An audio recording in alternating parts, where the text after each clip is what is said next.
ಬೇರೆಲ್ಲರಿಗೂ ಇಂದಿನ ಒಂದು ಉಪನ್ಯಾಸಕ್ಕೆ ಸ್ವಾಗತ.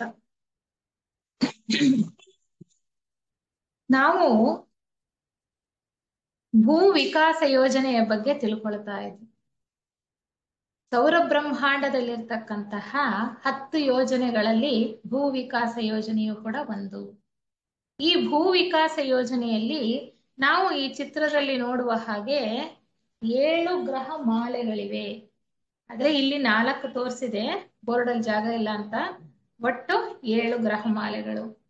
ಒಂದೊಂದು ಗ್ರಹಮಾಲೆಯೂ ಕೂಡ ಮತ್ತೊಂದಕ್ಕಿಂತ ಕೆಳಗಿನ ಸ್ತರಕ್ಕೆ ಇಳಿತಾ ಇದೆ. ಅಂದ್ರೆ ಈ ಪ್ರಕೃತಿಯಲ್ಲಿ ಕೆಳಗಿನ ಸ್ತರಕ್ಕೆ ಇಳಿತಾ ಇರ್ತಕ್ಕಂಥದ್ದು. ನಾವು ಪ್ರಸ್ತುತ ಇರುವಂತದ್ದು 4ನೆಯ ಒಂದು ಮಾಲೆಯಲ್ಲಿ. 4ನೆಯ ಮಾಲೆಯಲ್ಲಿ ನಾವು ಪ್ರಸ್ತುತ ಇದ್ದೇವೆ. ಭೂಮಿ ಅನ್ನುವಂತಹ ಗ್ರಹ ಈ ಮಾಲೆಯಲ್ಲಿ ಒಂದು ಗೋಳ ಅಥವಾ ಗ್ರಹವಾಗಿದೆ. ನಾವು ಪ್ರಸ್ತುತ ಇಲ್ಲಿ ವಾಸ ಮಾಡ್ತಾ ಇದ್ದೇವೆ. ಆದ್ರೆ ನಮ್ಮ ಇತಿಹಾಸವನ್ನ ತಿಳ್ಕೊಳ್ತಕ್ಕಂತಹ ಕುತೂಹಲದಿಂದ ಅನಿ ಬೆಸೆಂಟ್ ರವರು ಮತ್ತು ಯೋಗಿ ಲೆಡ್ಬಿಟ್ ರವರು ತಮ್ಮ ಯೋಗ ದೃಷ್ಟಿಯಲ್ಲಿ ತಮ್ಮ ಪ್ರಜ್ಞೆಯನ್ನ ಮೇಲೇರಿಸ್ತಾ ಹಿಂದಿನ ಇತಿಹಾಸವನ್ನ ಶೋಧಿಸ್ತಾ ಹೋಗ್ತಾರೆ. ಅವರ ಪ್ರಜ್ಞೆ ಎಲ್ಲಿತ್ತು ಈ ಒಂದು ವಿಕಾಸ ಯೋಜನೆಯಲ್ಲಿ ಅಂತ ಹುಡುಕ್ತಾ ಹೋದಾಗ ಈ ಒಂದು ಭೂ ವಿಕಾಸ ಯೋಜನೆಯ ಮೊದಲನೆಯ ಮಾಲೆಯಲ್ಲಿ ಅವರು ಖನಿಜವಾಗಿದ್ದದ್ದನ್ನ ಕಂಡುಕೊಳ್ತಾರೆ. 2ನೆಯ ಗ್ರಹಮಾಲೆಗೆ ಬರುವ ಹೊತ್ತಿಗೆ ಅವರು ಸಸ್ಯಗಳಾಗಿರ್ತಾರೆ. 3ನೆಯ ಗ್ರಹಮಾಲೆಗೆ ಬರುವ ಹೊತ್ತಿಗೆ ಪ್ರಾಣಿಗಳಾಗಿರ್ತಾರೆ. 4ನೆಯ ಗ್ರಹಮಾಲೆಯಲ್ಲಿ ಮನುಷ್ಯರಾಗಿರ್ತಾರೆ. ಅದನ್ನ ಕಂಡುಕೊಳ್ತಾ ಇರ್ತಾರೆ. ಈ ವಿಚಾರವಾಗಿ ನಾವು ಮೊದಲನೆಯ ಗ್ರಹಮಾಲೆಯಿಂದ ಪ್ರಾರಂಭ ಮಾಡಿ ಈಗ 3ನೆಯ ಗ್ರಹಮಾಲೆಯನ್ನ ತಿಳ್ಕೊಳ್ತಾ ಇದ್ದೇವೆ. ಹಿಂದಿನ ಒಂದು ವ್ಯಾಸಂಗ ತರಗತಿಯಲ್ಲಿ ಈ 3ನೆಯ ಗ್ರಹಮಾಲೆಯ ಪ್ರಾರಂಭ ಕಾಲದ ಬಗ್ಗೆ ಅನೇಕ ವಿಚಾರಗಳನ್ನ ತಿಳ್ಕೊಳ್ತಾ ಬಂದ್ವಿ. ಈ 3ನೆಯ ಗ್ರಹಮಾಲೆ ನೀವು ನೋಡಬಹುದು. ಆ 3ನೆಯ ಗ್ರಹಮಾಲೆಯಲ್ಲಿ ಇರ್ತಕ್ಕಂತಹ 7 ಗ್ರಹಗಳಲ್ಲಿ 2 ಗ್ರಹಗಳು ಮೇಲ್ ಮನೋಲೋಕದಲ್ಲಿವೆ, 2 ಗ್ರಹಗಳು ಕೆಳ ಮನೋಲೋಕದಲ್ಲಿವೆ, ಮತ್ತೆರಡು ಗ್ರಹಗಳು ಕಾಮಲೋಕದಲ್ಲಿದೆ, 1 ಗ್ರಹ ಮಾತ್ರ ಸ್ಥೂಲ ಲೋಕದಲ್ಲಿರ್ತಕ್ಕಂಥದ್ದು. ಇಲ್ಲಿ ಜೀವಿಗಳ ವಿಕಾಸ ಹೇಗೆ ಆಗ್ತಾ ಇದೆ ಅನ್ನುವಂತಹ ವಿಚಾರವನ್ನ ಹಿಂದಿನ ಒಂದು ತರಗತಿಯಲ್ಲಿ ಅರ್ಥ ಮಾಡ್ಕೊಳ್ಳಿಕ್ಕೆ ಪ್ರಯತ್ನ ಪಟ್ಟಿದ್ವಿ. ಪ್ರತಿಯೊಂದು ಮಾಲೆಯಲ್ಲೂ ಕೂಡ ಜೀವ ಚೈತನ್ಯ 7 ಬಾರಿ ಸುತ್ತತಕ್ಕಂಥದ್ದು. ಒಂದೊಂದು ಮಾಲೆಯಲ್ಲೂ ಕೂಡ ಜೀವ ಚೈತನ್ಯ 7 ಬಾರಿ ಸುತ್ತತಕ್ಕಂಥದ್ದು ಅನ್ನುವ ವಿಚಾರವನ್ನ ನಾವು ತಿಳ್ಕೊಂಡ್ವಿ. ಹಿಂದಿನ ಒಂದು ತರಗತಿಯಲ್ಲಿ 4 ಮತ್ತೆ 5ನೆಯ ಪ್ರದಕ್ಷಿಣೆಯಲ್ಲಿ ಹೇಗೆ ಸಸ್ಯಗಳಿದ್ವು, ಹೇಗೆ ಪ್ರಾಣಿಗಳಿದ್ವು, ಕಾಡು ಮನುಷ್ಯರು ಹೇಗಿದ್ರು, ಅವ್ರು ಹೇಗೆ ಜೀವನವನ್ನ ಮಾಡ್ತಾ ಇದ್ರು, ಸುಸಂಸ್ಕೃತರು ಎಲ್ಲಿದ್ರು ಅನ್ನುವಂತಹ ಅನೇಕ ವಿಚಾರಗಳನ್ನ ತಿಳ್ಕೊಳ್ತಾ ಬಂದ್ವಿ. ಅಲ್ಲಿ ನಾಗರಿಕತೆ ಹೇಗಿತ್ತು, ಮನೆಗಳು ಹೇಗಿತ್ತು, ಅಲ್ಲಿ ಜನ ಹೇಗೆ ಜೀವನವನ್ನ ಮಾಡ್ತಾ ಇದ್ರು ಅನ್ನುವಂತ ವಿಚಾರವನ್ನ ಹಿಂದಿನ ಒಂದು ತರಗತಿಯಲ್ಲಿ ತಿಳ್ಕೊಂಡ್ವಿ. ಅಂದ್ರೆ 4 ಮತ್ತು 5ನೆಯ ಪ್ರದಕ್ಷಿಣೆಯಲ್ಲಿ ಚಂದ್ರ ಗ್ರಹದಲ್ಲಿ ಹೇಗೆ ವಿದ್ಯಮಾನಗಳು ಇದ್ವು ಅನ್ನೋದು ತಿಳ್ಕೊಂಡ್ವಿ. ಈ 3ನೆಯ ಗ್ರಹಮಾಲೆಯಲ್ಲಿ ಅತ್ಯಂತ ಕೆಳಗಡೆ ಇರ್ತಕ್ಕಂತಹ ಗ್ರಹ ಡಿ ಅಂತ ತೋರಿಸಿದೀವಲ್ಲ, ಗೊತ್ತಾಗ್ತಾ ಇದೆ ಅಲ್ವಾ? ಚಿತ್ರ ಕಾಣಿಸ್ತಾ ಇದೆ ಅಲ್ವಾ? ಆ ಗ್ರಹ ಡಿ ಅಂತ ತೋರಿಸ್ತಾ ಇರ್ತಕ್ಕಂತಹ ಗ್ರಹ ಅತ್ಯಂತ ಕೆಳಗಡೆ ಇರ್ತಕ್ಕಂಥದ್ದು, ಸ್ಥೂಲ ಲೋಕದಲ್ಲಿ ಇರುವಂತದ್ದು. ಅದನ್ನ ನಾವು ಚಂದ್ರ ಅಂತ ಗುರುತಿಸಿದ್ದೇವೆ. ಆ ಡಿ ಗ್ರಹವನ್ನ ಚಂದ್ರ ಅಂತ ಹೇಳುವಂತದ್ದು. ಚಂದ್ರ ಆದ್ರಿಂದನೇ 3ನೆಯ ಮಾಲೆಯನ್ನ ಚಂದ್ರ ಗ್ರಹ ಮಾಲೆ ಅಂತ ಕೂಡ ಹೇಳುವಂತದ್ದು. ಅಂದ್ರೆ ಅತ್ಯಂತ ಸ್ಥೂಲ ಲೋಕದಲ್ಲಿ ಯಾವ ಗ್ರಹ ಇರುತ್ತೋ ಆ ಗ್ರಹದ ಹೆಸರನ್ನೇ ಆ ಒಂದು ಮಾಲೆಗೂ ಕೂಡ ಇಲ್ಲಿ ಸೂಚನೆಯನ್ನ ಕೊಡಲಾಗಿದೆ, ಅಂದ್ರೆ ಸೂಚಿಸಲಾಗಿದೆ. ಆ ಒಂದು ಗ್ರಹದ ಹೆಸರನ್ನೇ ಆ ಮಾಲೆಗೂ ಕೂಡ ಸೂಚಿಸಲಾಗಿದೆ. ಇವಾಗ ನಾವಿರ್ತಕ್ಕಂಥದ್ದು ಪ್ರಸ್ತುತ 4ನೆಯ ಮಾಲೆ. ಇದನ್ನ ಭೂಗ್ರಹ ಮಾಲೆ ಅಂತ ಕರಿತೀವಿ.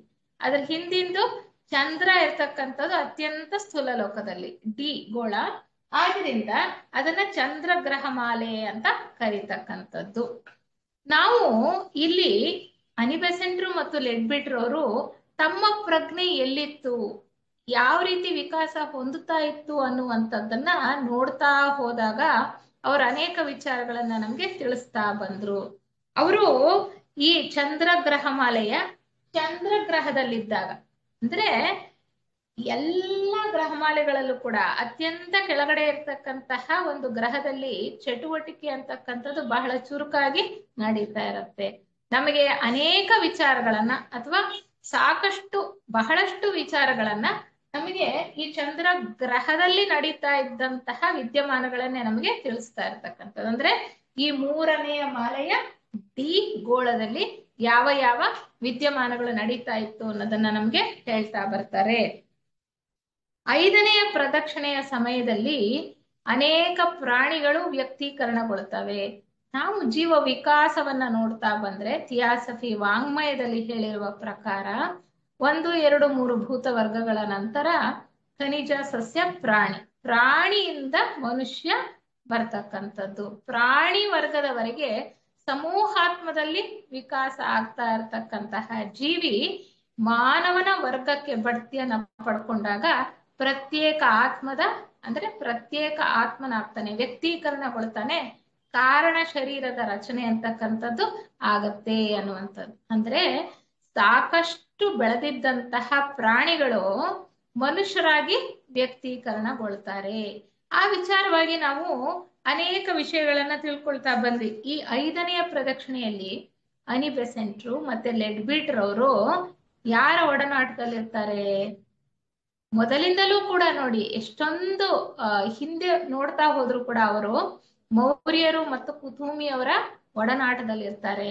ಮೌರ್ಯರು ಮತ್ತು ಕುತುಮಿಯವರು ಈ 5ನೆಯ ಪ್ರದಕ್ಷಿಣೆಯಲ್ಲಿ ನಾವು ಜ್ಞಾಪಕ ಮಾಡ್ಕೊಂಡಿದ್ದೆ ಆದ್ರೆ ಹಿಂದಿನ ಒಂದು ತರಗತಿಯಲ್ಲಿ ಏನನ್ನ ತಿಳ್ಕೊಂಡ್ವಿ ಅಂತ, ಅಲ್ಲಿ ಅವರು ಕಾಡು ಮನುಷ್ಯರಾಗಿರ್ತಾರೆ. ಅವರು ಒಂದು ದ್ವೀಪದಲ್ಲಿ ವಾಸ ಮಾಡ್ತಾ ಇರ್ತಾರೆ. ಅಲ್ಲಿ ಈ ಅನಿ ಬೆಸೆಂಟ್ರು, ಲೆಡ್ಬಿಟ್ರ್ ಅವರು ಅವರೆಲ್ಲ ದೊಡ್ಡ ದೊಡ್ಡ ಸಸ್ತನಿ ಪ್ರಾಣಿಗಳಾಗಿರ್ತಾರೆ. ಅವರ ರಕ್ಷಣೆಗೆ ನಿಂತಿರ್ತಾರೆ. ಅಂದ್ರೆ ಅವ್ರ ಮನೆಯ ಸುತ್ತ ಕಾವಲು ಕಾಯ್ತಾ ಇರ್ತಾರೆ, ಅವರಿಗೆ ರಕ್ಷಣೆಯನ್ನ ಕೊಡ್ತಾ ಇರ್ತಾರೆ. ಈಗಲೂ ಕೂಡ ಸಾಕು ಪ್ರಾಣಿಗಳನ್ನ ನಾವು ಮನೆಯ ರಕ್ಷಣೆಗೋಸ್ಕರ ಇಟ್ಕೊಳ್ತೇವಲ್ವಾ, ಅದೇ ರೀತಿ ಅಲ್ಲಿ ಕೂಡ ಅವರು ರಕ್ಷಣೆಯನ್ನ ಕೊಡ್ತಾ ಇರ್ತಾರೆ. ಒಂದು ಹಂತದಲ್ಲಿ ಅವರು ವ್ಯಕ್ತೀಕರಣಗೊಳ್ತಕ್ಕಂತಹ ಅನೇಕ ವಿಧಾನಗಳನ್ನ ನಾವು ಹಿಂದಿನ ತರಗತಿಯಲ್ಲಿ ತಿಳ್ಕೊಳ್ತಾ ಬಂದ್ವಿ. ಸರಿಯಾದ ರೀತಿಯಲ್ಲಿ ವ್ಯಕ್ತೀಕರಣಗೊಳ್ಳೋದು ಅಂದ್ರೆ ರಾಗಭಾವಗಳು ಚೆನ್ನಾಗಿ ಬೆಳೆದು, ರಸಭಾವಗಳು ಚೆನ್ನಾಗಿ ಬೆಳೆದು, ಅಂದ್ರೆ ಭಕ್ತಿ, ಪ್ರೇಮ, ಸೇವೆ ಅನ್ನುವಂತಹ ಒಂದು ಭಾವ ಅಥವಾ ಅವ್ರು ಯಾರ ಒಡನಾಟದಲ್ಲಿ ಇರ್ತಾರೋ ಅವರಿಗೆ ತೋರಿಸ್ತಕ್ಕಂತಹ ನಿಷ್ಠೆ, ಪ್ರಾಮಾಣಿಕತೆಯಿಂದ ಆ ಮೇಲಿನ ಲೋಕಗಳಿಂದ ಅವರಿಗೆ ಪ್ರೇರಣೆ ಒದಗಿ ಬಂದು ವ್ಯಕ್ತೀಕರಣಗೊಳ್ತಾರೆ. ಅಂದ್ರೆ ಕಾರಣ ದೇಹದ ಸೃಷ್ಟಿ ಅಂತಕ್ಕಂಥದ್ದು ಆಗತ್ತೆ. ಅವರು ಮಾನವ ವರ್ಗಕ್ಕೆ ಬಡ್ತಿಯನ್ನ ಪಡ್ಕೊಳ್ತಾರೆ, ಮಾನವ ವರ್ಗಕ್ಕೆ ಪ್ರವೇಶ ಮಾಡ್ತಾರೆ. ಹೀಗೆ 5ನೆಯ ಪ್ರದಕ್ಷಿಣೆಯಲ್ಲಿ ಈ ಚಂದ್ರಗ್ರಹದಲ್ಲಿ ವ್ಯಕ್ತೀಕರಣಗೊಂಡಂತಹ ಪ್ರಾಣಿಗಳು 6ನೆಯ ಪ್ರದಕ್ಷಿಣೆಯಲ್ಲಿ ಮನುಷ್ಯರಾಗಿರ್ತಾರೆ. ಇವತ್ತಿನ ಒಂದು ತರಗತಿಯಲ್ಲಿ ನಾವು ಚಂದ್ರಗ್ರಹದಲ್ಲಿ 6ನೆಯ ಪ್ರದಕ್ಷಿಣೆಯ ವಿಚಾರವನ್ನ ತಿಳ್ಕೊಳ್ಳೋಣ. 6ನೆಯ ಪ್ರದಕ್ಷಿಣೆಯಲ್ಲಿ ಚಂದ್ರಗ್ರಹದಲ್ಲಿ ಯಾವ ಯಾವ ವಿದ್ಯಮಾನಗಳು ನಡೀತಾ ಇದ್ದದ್ದನ್ನ ನಮ್ಮ ಲೇಖಕರು ಅವರ ಯೋಗ ದೃಷ್ಟಿಯಲ್ಲಿ ಕಂಡುಕೊಂಡ್ರು ಅನ್ನುವಂತಹ ವಿಚಾರವನ್ನ ನಾವು ತಿಳ್ಕೊಳ್ಳೋಣ. ನಾವು 5ನೆಯ ಪ್ರದಕ್ಷಿಣೆಯ ವಿಚಾರ ತಿಳ್ಕೊಳ್ಳುವಾಗ ನೋಡಿದ್ವಿ, ಅನಿ ಬೆಸೆಂಟ್ರು ಮತ್ತೆ ಲೆಡ್ಬಿಟ್ರ್ ಅವರು ಹೇಗೆ ವ್ಯಕ್ತೀಕರಣಗೊಂಡ್ರು, ಕುತುಮಿಯವರು ಮತ್ತು ಮೌರ್ಯರ ಒಂದು ಒಡನಾಟದಲ್ಲಿ ಅನ್ನೋದನ್ನ ತಿಳ್ಕೊಂಡ್ವಿ ನಾವು. ಅದೇ ರೀತಿ ಜೆ ಕೃಷ್ಣಮೂರ್ತಿ ಅವರು ಮತ್ತೆ ಅವರ ತಮ್ಮ ಈ ಒಂದು ಜನ್ಮದಲ್ಲಿ ಅಂದ್ರೆ ಇತ್ತೀಚಿನ ಭೂಮಿಯ ಮೇಲೆ ಇದ್ದಂತಹವರು, ಅವರು ಹೇಗೆ ವ್ಯಕ್ತೀಕರಣಗೊಂಡ್ರು ಅನ್ನುವಂತಹ ವಿಚಾರವನ್ನ ಕೂಡ ನಾವು ತಿಳ್ಕೊಳ್ತಾ ಬಂದ್ವಿ. ಹೀಗೆ ವ್ಯಕ್ತೀಕರಣಗೊಂಡಂತಹವರು 5ನೆಯ ಪ್ರದಕ್ಷಿಣೆಯಲ್ಲಿ ಅಂದ್ರೆ ಪ್ರಾಣಿ ವರ್ಗದಿಂದ ಮನುಷ್ಯ ವರ್ಗಕ್ಕೆ ಅವರು ಬಡ್ತಿಯನ್ನ ಪಡ್ಕೊಂಡಂತಹವರು EFG ನಲ್ಲಿ ಸ್ವಲ್ಪ ಮಟ್ಟಿಗೆ ಅವರ ಕಾರಣ ದೇಹದ ರಚನೆ ಎಲ್ಲ ಆಗಿ ಮತ್ತೆ ಈ 6ನೆಯ ಪ್ರದಕ್ಷಿಣೆಯಲ್ಲಿ ಚಂದ್ರಗೋಳ ಅಂದ್ರೆ ಡಿ ಗೋಳಕ್ಕೆ ಬರುವ ಹೊತ್ತಿಗೆ ಅವರು ಮನುಷ್ಯರಾಗಿ ಹುಟ್ಟುತ್ತಾರೆ. ಅಂದ್ರೆ ನಮ್ಮ ಲೇಖಕರು ಅವರ ಪ್ರಜ್ಞೆ ಎಲ್ಲಿತ್ತು ಅಂತ ಹಿಂದೆ ಆರಿಸ್ಕೊಳ್ತಾ ಹೋಗ್ತಾರೆ. ಅವರು ಯಾವ ಆತ್ಮಗಳ ಒಡನಾಟದಲ್ಲಿ ಇದ್ರು ಅಂತ ಕಂಡುಕೊಳ್ತಾರೆ. ಅವ್ರು ಕಂಡುಕೊಂಡಂತಹ ವಿಚಾರಗಳನ್ನ ನಮಗೆ ಹೇಳ್ತಾ ಬರ್ತಾರೆ. ಹಾಗೆ 6ನೆಯ ಪ್ರದಕ್ಷಿಣೆಯಲ್ಲಿ ಮತ್ತೆ ಡಿ ಗೋಳದಲ್ಲಿ ಇವರೆಲ್ಲ ಏನಾಗ್ತಾರೆ, ಅಸಂಸ್ಕೃತ ವ್ಯಕ್ತಿಗಳಾಗಿ ಜನ್ಮವನ್ನ ಪಡ್ಕೊಳ್ತಾರೆ. ಇವ್ರು ಹೇಗಿದ್ರು ನೋಡೋದಕ್ಕೆ ಅಂದ್ರೆ ಬೆಸೆಂಟ್ರು ಲೆಡ್ಬಿಟ್ರವರು ಅಸಂಸ್ಕೃತ ವ್ಯಕ್ತಿಗಳಾಗಿ ಚಂದ್ರ ಗ್ರಹದಲ್ಲೇನೆ 6ನೆಯ ಪ್ರದಕ್ಷಿಣೆಯಲ್ಲಿ ಜನ್ಮವನ್ನ ಪಡ್ಕೊಂಡಿರ್ತಾರೆ. ಹೇಗಿರ್ತಾರೆ ಇವರು? ಒರಟು ಕೂದಲು, ದಪ್ಪ ತುಟಿಗಳು, ಅಗಲ ಚಪ್ಪಟ್ಟೆ ಮೂಗು, ಮತ್ತೆ ನೋಡೋದಕ್ಕೆ ಸುಂದರವಾಗಿಲ್ಲದಂತಹ ವ್ಯಕ್ತಿಗಳಾಗಿ ಅವರು ಜನ್ಮವನ್ನು ಪಡ್ಕೊಂಡಿರ್ತಾರೆ. ನಾವು ತಿಳ್ಕೊಂಡಿದ್ದೇವಲ್ಲ, ವಿಜ್ಞಾನದಲ್ಲೂ ಕೂಡ ಈಗ ಮಂಗನಿಂದ ಮಾನವ ಅಂತ ಹೇಳ್ತೀವಿ. ಮಾನವನಾದಾಗ ಮೊದಲು ಕಾಡು ಮನುಷ್ಯನ್ ತರ ಇರ್ತಕ್ಕಂಥದ್ದು, ಅಸಂಸ್ಕೃತರಾಗಿರ್ತಕ್ಕಂಥದ್ದು, ನಾಗರಿಕತೆ ಪರಿಚಯ ಇಲ್ಲದೆ ಇರುವಂತದ್ದು. ಅದೇ ರೀತಿ ಇಲ್ಲೂ ಕೂಡ ಅವ್ರು ಹೇಳ್ತಿರ್ತಕ್ಕಂಥದ್ದು, ಮೊದಲಿಗೆ ಅವರು ಅಸಂಸ್ಕೃತ ವ್ಯಕ್ತಿಗಳಾಗಿ ಹುಟ್ಟಿರ್ತಾರೆ, ನೋಡೋದಕ್ಕೆ ಸುಂದರವಾಗಿ ಇರೋದಿಲ್ಲ. ಎಲ್ಲಾ ಹಂತಗಳನ್ನು ಪ್ರತಿಯೊಬ್ರು ದಾಟಿ ಬಂದಿರ್ಬೇಕಲ್ವಾ. ಅವ್ರ ಪ್ರಜ್ಞೆಯಲ್ಲಿ ಅವ್ರು ಕಂಡುಕೊಂಡಂತಹ ಅವ್ರು ಹೇಗಿದ್ರು ಅನ್ನೋದನ್ನ ಹೇಳ್ತಾ ಇದ್ದಾರೆ. ಅದೇ ರೀತಿ ನಾವು ಕೂಡ ಪ್ರತಿಯೊಬ್ರು ಕೂಡ ಎಲ್ಲಾ ಹಂತಗಳನ್ನ ದಾಟಿಯೇ ಈ ಒಂದು ಹಂತಕ್ಕೆ ಬಂದಿರ್ತಕ್ಕಂಥದ್ದು ಅಂತ ನಾವು ಅರ್ಥೈಸ್ಕೊಳ್ಬೇಕಾಗತ್ತೆ. ಹೀಗೆ ಚಂದ್ರ ಗ್ರಹದಲ್ಲಿ 6ನೆಯ ಪ್ರದಕ್ಷಿಣೆಯಲ್ಲಿ ಲೆಡ್ಬಿಟ್ರವರು ಮತ್ತೆ ಅನಿ ಬೆಸೆಂಟ್ರು ಯಾವ ಪ್ರಜ್ಞೆಯನ್ನ ಹಿಂಬಾಲಿಸ್ಕೊಂಡು ಹೋಗಿದ್ರೋ ಅವರು ಒಂದು ದ್ವೀಪದಲ್ಲಿ ವಾಸ ಮಾಡ್ತಾ ಇರ್ತಾರೆ. ಚಂದ್ರಗ್ರಹದಲ್ಲಿ ಒಂದು ದ್ವೀಪದಲ್ಲಿ ವಾಸ ಮಾಡ್ತಾ ಇರ್ತಾರೆ. ಹೇಗೆ? ಅಸಂಸ್ಕೃತ ವ್ಯಕ್ತಿಗಳಾಗಿ ಜನ್ಮವನ್ನ ಪಡ್ಕೊಂಡಿರ್ತಾರೆ, ಅಲ್ಲಿ ಅವರು ವಾಸ ಮಾಡ್ತಾ ಇರ್ತಾರೆ. ಅನಿ ಬೆಸೆಂಟ್ರು ಅವರಿದ್ದಂತಹ ಪ್ರಜ್ಞೆ ಆಗ ಆ ಒಂದು ಸಮಯದಲ್ಲಿ ನೋಡ್ತಾರೆ, ಅವರು ಒಂದು ಸತ್ತ ಪ್ರಾಣಿಯ ಹೆಣಕ್ಕಾಗಿ ಯಾರೋ ಒಬ್ಬ ಕಾಡು ಮನುಷ್ಯನ ಜೊತೆಲಿ ಹೋರಾಟ ಮಾಡ್ತಾ ಇರ್ತಾರೆ. ಅಂದ್ರೆ ಅವ್ರು ಯಾವ್ಯಾವ ಪ್ರಜ್ಞೆಯನ್ನ ಅರ್ಸ್ಕೊಳ್ತಾ ಹೋದ್ರು, ತಮ್ಮ ಪ್ರಜ್ಞೆ ಜೊತೆಗೆ ಅಲ್ಲಿ ಒಡನಾಟದಲ್ಲಿ ಇದ್ದಂತಹ ಯಾವ ಯಾವ ಆತ್ಮರುಗಳನ್ನ ಅವ್ರು ನೋಡ್ತಾ ಬಂದ್ರೋ, ಅವರ ಪ್ರಜ್ಞೆ ಎಷ್ಟು ವಿಕಾಸ ಆಗಿತ್ತೋ ಆ ಎಲ್ಲ ಆತ್ಮರುಗಳಿಗೂ ಕೂಡ ಒಂದೊಂದು ಹೆಸರನ್ನ ಕೊಡ್ತಾ ಬಂದ್ರು. ನಾವು ಪ್ರಾರಂಭದಲ್ಲಿ ಆ ವಿಚಾರವನ್ನ ತಿಳ್ಕೊಂಡ್ವಿ, ಈ ಗ್ರಂಥದ ಪ್ರಾರಂಭದಲ್ಲಿ ಅಲ್ವಾ. ಹಾಗೆ ಅನಿ ಬೆಸೆಂಟ್ರಿಗೆ ಕೊಟ್ಟಿರ್ತಕ್ಕಂಥ ಹೆಸರು ಹೆರಾಕ್ಲಿಸ್ ಅಂತ. ಅವ್ರು ಯಾವಾಗ ಈ ಬಂದ್ರು ಕೂಡ ಹಿಂದಿನ ಎಲ್ಲ ಇತಿಹಾಸದಲ್ಲೂ ಕೂಡ ಎಲ್ಲಾ ಜನ್ಮಗಳಲ್ಲೂ ಕೂಡ ಬೇರೆ ಬೇರೆ ಹೆಸರು ಇರುತ್ತಲ್ವಾ ಮನುಷ್ಯನಿಗೆ. ಆದ್ರೆ ನಮಗ ಅರ್ಥ ಮಾಡ್ಕೊಳ್ಳೋ ದೃಷ್ಟಿಯಿಂದ ಒಂದು ಹೆಸರನ್ನ ಕೊಟ್ಟಿರ್ತಕ್ಕಂಥದ್ದು. ಅಂದ್ರೆ ಅವ್ರು ಹೇಗೆ ಎಲ್ಲಿಂದ ಬಂದ್ರು ಅಂತಕ್ಕಂಥದ್ದು ನಮ್ಗೆ ಚೆನ್ನಾಗಿ ಅರ್ಥ ಆಗತ್ತೆ ಅನ್ನುವಂತಹ ದೃಷ್ಟಿಯಿಂದ. ಹಾಗೆ ಹೆರಾಕ್ಲಿಸ್, ಅನಿ ಬೆಸೆಂಟ್ ಹೆರಾಕ್ಲಿಸ್ ಆಗಿದ್ದಂಥವ್ರು ಒಂದು ಪ್ರಾಣಿಯ ಹೆಣಕ್ಕಾಗಿ ಕಾಡು ಮನುಷ್ಯನ ಜೊತೆನಲ್ಲಿ ಹೋರಾಡ್ತಾ ಇದ್ರಂತೆ. ಅವರು ಒಂದು ದ್ವೀಪದಲ್ಲಿ ಇದ್ರು, ಇವರ ಜೊತೆನಲ್ಲಿ ಬೇರೆಯವರು ಕೂಡ ಇದ್ರು. ಇವ್ರ ಜೊತೆ ವ್ಯಕ್ತೀಕರಣಗೊಂಡಿದ್ದಂತಹ ಆತ್ಮಗಳು ಕೂಡ ಆ ಒಂದು ದ್ವೀಪದಲ್ಲಿ ವಾಸ ಮಾಡ್ತಾ ಇದ್ರು. ಆ ದ್ವೀಪದ ಆಚೆಗೆ ಸ್ವಲ್ಪ ಜಾಗ ಇತ್ತಲ್ಲ, ಭೂಮಿಯ ಒಂದು ಭಾಗ ಇತ್ತಲ್ಲ, ಅಲ್ಲಿ ಮನುಷ್ಯರಿದ್ರು, ಕಾಡು ಮನುಷ್ಯರಿದ್ರಂತೆ. ಆ ಕಾಡು ಮನುಷ್ಯರು ಏನ್ ಮಾಡ್ತಾ ಇದ್ರು, ಈ ದ್ವೀಪದ ಜನರ ಮೇಲೆ ಆವಾಗ ದಾಳಿ ಮಾಡ್ತಾ ಇದ್ರು. ಆ ಕಾಡು ಮನುಷ್ಯರು ಬಂದು ಇವ್ರ ಮೇಲೆ ಹೋರಾಟ ಮಾಡ್ತಿದ್ರು, ಇವ್ರನ್ನೆಲ್ಲ ಕೊಂದು ಹಾಕ್ತಿದ್ರು ಅಥವಾ ಅವ್ರನ್ನ ಎಳ್ಕೊಂಡು ಹೋಗಿ ಅವ್ರಿಗೆ ಉಪಯೋಗಿಸ್ಕೊಳ್ತಾ ಇದ್ರು. ಹೀಗೆ ಕಾಡು ಮನುಷ್ಯರು ದಾಳಿ ಮಾಡ್ತಾ ಇರ್ತಾರೆ. ಅವರು ನರಭಕ್ಷಕರು ಮತ್ತೆ ಬಹಳ ಕ್ರೂರಿಗಳಾಗಿರ್ತಾರೆ. ಇವರು ದ್ವೀಪದಲ್ಲಿ ಇರ್ತಕ್ಕಂತಹ ನಿವಾಸಿಗಳು ಸಾಧು ಸ್ವಭಾವದವರು, ಅಸಂಸ್ಕೃತರು ಇರ್ಬೋದು ಆದ್ರೆ ಕ್ರೂರಿಗಳಲ್ಲ, ಸಾಧು ಸ್ವಭಾವದವರು. ಆ ರೀತಿಯ ಒಂದು ಗುಂಪಿನಲ್ಲಿ ಇದ್ದಂತಹವರು ನಮ್ಮ ಲೇಖಕರುಗಳು, ಅದನ್ನ ಅವರು ಕಂಡುಕೊಳ್ತಾರೆ. ಇವರು ಈ ದ್ವೀಪದಲ್ಲಿ ನಿವಾಸಿಗಳು ಕಾಡು ಮನುಷ್ಯರಿಗೆ ಹೆದರ್ಕೊಳ್ತಾ ಇರ್ತಾರೆ. ಆದ್ರೆ ತಮ್ಮ ಪ್ರಾಣವನ್ನ ರಕ್ಷಣೆ ಮಾಡ್ಕೊಳ್ಳೋಕೋಸ್ಕರ ಹೋರಾಡ್ಲೇಬೇಕಲ್ಲ, ಹೋರಾಟ ಮಾಡ್ತಾ ಇರ್ತಾರೆ. ಹಾಗೆ ಸೆರೆ ಸಿಕ್ಕ ಶತ್ರುಗಳನ್ನ ಕೊಲ್ತಿದ್ರವ್ರು, ಆದ್ರೆ ಅವ್ರಿಗೆ ಹಿಂಸೆಯನ್ನ ಕೊಡ್ತಾ ಇರ್ಲಿಲ್ಲ. ಇವರು ಅಸಂಸ್ಕೃತರೇ ಅಲ್ವಾ, ಇನ್ನು ನಾಗರಿಕರಲ್ಲ. ಅವರು ಹೋರಾಟ ಮಾಡ್ತಿದ್ರು ಅವರ ಪ್ರಾಣ ರಕ್ಷಣೆಗೋಸ್ಕರ, ಆದ್ರೆ ಅವರು ಸೆರೆ ಹಿಡ್ಕೊಂಡು ಬಂದಂತಹ ಶತ್ರುಗಳನ್ನ ಕೊಲ್ತಾ ಇರ್ಲಿಲ್ಲ. ಅವ್ರಿಗೆ ಕೊಲ್ತಿದ್ರು ಆದ್ರೆ ಹಿಂಸೆಯನ್ನ ಕೊಡ್ತಾ ಇರ್ಲಿಲ್ಲ. ಅಂದ್ರೆ ಆ ಕ್ರೂರತ್ವ ಅವರಲ್ಲಿ ಇರ್ಲಿಲ್ಲ ಅನ್ನುವಂಥದ್ದನ್ನ ಹೇಳ್ತಾರೆ. ಮತ್ತೆ ಅವರು ಮನುಷ್ಯರ ಮಾಂಸವನ್ನ ಕೂಡ ತಿಂತಾ ಇರಲ್ಲ. ಆದ್ರೆ ಕಾಡು ಮನುಷ್ಯರು ಏನ್ ಮಾಡ್ತಾ ಇದ್ರು, ನರಭಕ್ಷಕರಾಗಿದ್ರು. ಅವರು ಇವ್ರ ಮೇಲೆ ದಾಳಿ ಮಾಡಿದ್ರೆ ಇವರನ್ನ ಕೊಂದು ಅವರನ್ನೇ ತಿನ್ನುವಂತಹ ಸ್ವಭಾವ ಅವರಿಗೆ ಇತ್ತು. ಹಾಗೆ ನಾವು ಮುಖ್ಯವಾಗಿ ಹಿಂದಿನ ಒಂದು ತರಗತಿಯಲ್ಲಿ ಅಂದ್ರೆ ಪ್ರದಕ್ಷಿಣೆಯಲ್ಲಿ 5ನೆಯ ಪ್ರದಕ್ಷಿಣೆಯಲ್ಲಿ ಚಂದ್ರಗೋಳದಲ್ಲಿ ಹೇಗೆ ವ್ಯಕ್ತೀಕರಣಗೊಂಡ್ರು ಅನ್ನುವಂತಹ ವಿಚಾರ ನಮಗೆ ಲೇಖಕರು ಹೇಳುವಾಗ, ಸರಿಯಾದ ಮಾರ್ಗದಲ್ಲಿ ಪ್ರಾಣಿಯಿಂದ ಮನುಷ್ಯ ವರ್ಗಕ್ಕೆ ಬಂದಂತಹವ್ರ ಬಗ್ಗೆ ಹೇಳಿದ್ರು. ಸರಿಯಾದ ಮಾರ್ಗದಲ್ಲಿ ಬಂದಂತವ್ರು ಮತ್ತೆ ತಪ್ಪು ಮಾರ್ಗದಲ್ಲಿ ಮನುಷ್ಯರಾದವರು.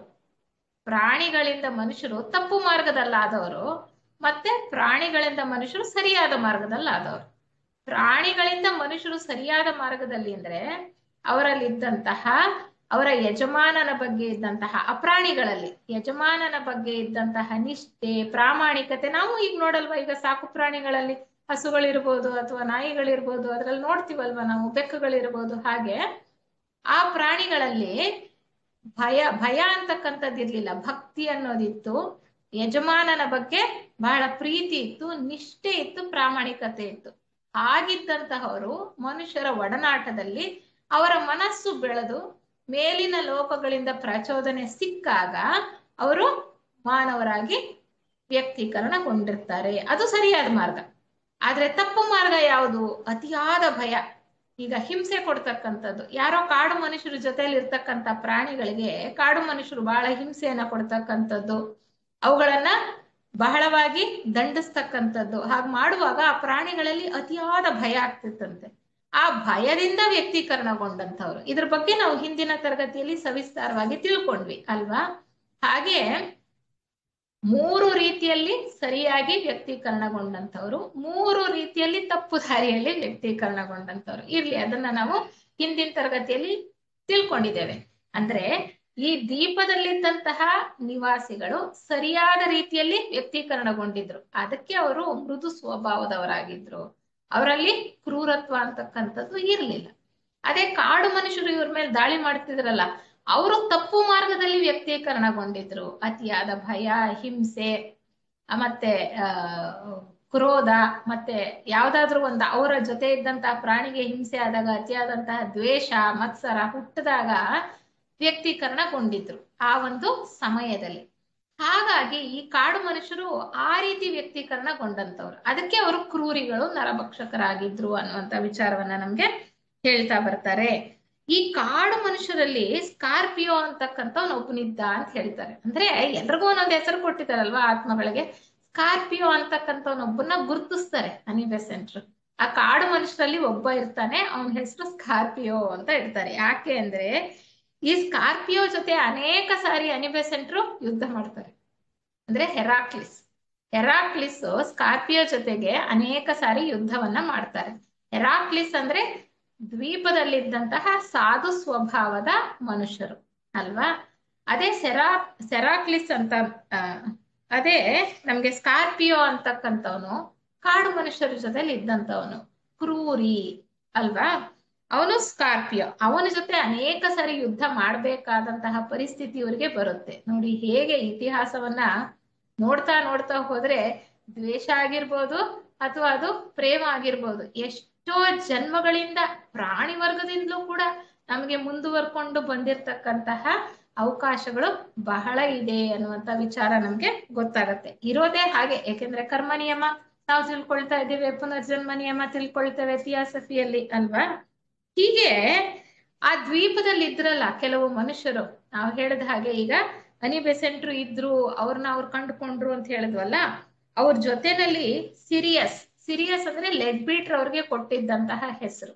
ಲೆಡ್ ಬೀಟ್ರ್ ಅವರು ಸಿರಿಯಸ್ ಇದ್ರು, ಆಲ್ಕ್ಯೋನಿ ಅಂದ್ರೆ ಜೇಕೆ ಅವರು ಇದ್ರು, ಮತ್ತೆ ಮಿಜಾರ್ ಅಂದ್ರೆ ನಿತ್ಯಾನಂದ, ಈಗಿನ ಒಂದು ಪ್ರಸ್ತುತ ಭೂಮಿಯ ಮೇಲೆ ಇದ್ದಂತಹವರು ಕೊನೆಯ ಜನ್ಮದಲ್ಲಿ.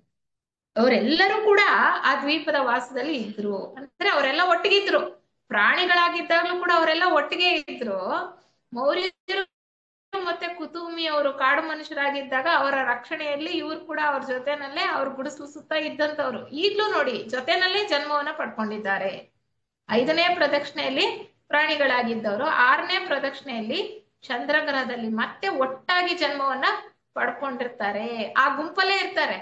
ಅಂದ್ರೆ ಆ ದ್ವೀಪದ ನಿವಾಸಿಗಳಲ್ಲಿ ಅನಿ ಬೆಸೆಂಟ್ರು ಇರ್ತಾರೆ, ಲೆಡ್ ಬೀಟ್ರ್ ಅವರು ಇರ್ತಾರೆ, ಜೇಕೆ ಅವರು ಇರ್ತಾರೆ, ಅಂದ್ರೆ ನಿತ್ಯಾನಂದ ಅವರು ಇರ್ತಾರೆ. ಅಂದ್ರೆ ಅವ್ರಿಗೆಲ್ಲ ಹೆಸರುಗಳು ಏನ್ ಕೊಟ್ಟಿದ್ರು? ಹೆರಾಕ್ಲಿಸ್, ಸಿರಿಯಸ್, ಮತ್ತೆ ಆಲ್ಕ್ಯೋನಿ, ಮತ್ತೆ ಮಿಜಾರ್ ಅಂತಕ್ಕಂತ ಹೆಸರುಗಳನ್ನ ಅವ್ರು ಕೊಟ್ಟಿರ್ತಾರೆ. ಏರ್ಪಟ್ಟಂತಹ ಸಂಬಂಧಗಳು ಎಷ್ಟು ಮುಂದೆ ಕೂಡ ನಮ್ಗೆ ಮುಂದುವರಿತಾ ಹೋಗುತ್ತೆ. ಯಾವುದೋ ಒಂದು ರೀತಿಯ ಆಕರ್ಷಣೆ, ಒಂದೇ ಆಸಕ್ತಿ ಇರ್ಬೋದು, ಅಥವಾ ಒಂದೇ ಅಭಿರುಚಿ ಇರ್ಬೋದು, ಒಂದೇ ರೀತಿಯ ಗುಣ ಸ್ವಭಾವಗಳಿರ್ಬೋದು. ಅದರಿಂದ ಏರ್ಪಟ್ಟಂತಹ ಸಂದರ್ಭಗಳು ಜನ್ಮ ಜನ್ಮದಲ್ಲೂ ಕೂಡ ನಮ್ಗೆ ಜೊತೆಯಾಗಿ ಇರ್ತಕ್ಕಂತಹ ಅವಕಾಶಗಳಿದೆ ಅನ್ನುವಂಥದ್ದನ್ನ ನಾವು ತಿಳ್ಕೊಳ್ಬಹುದು.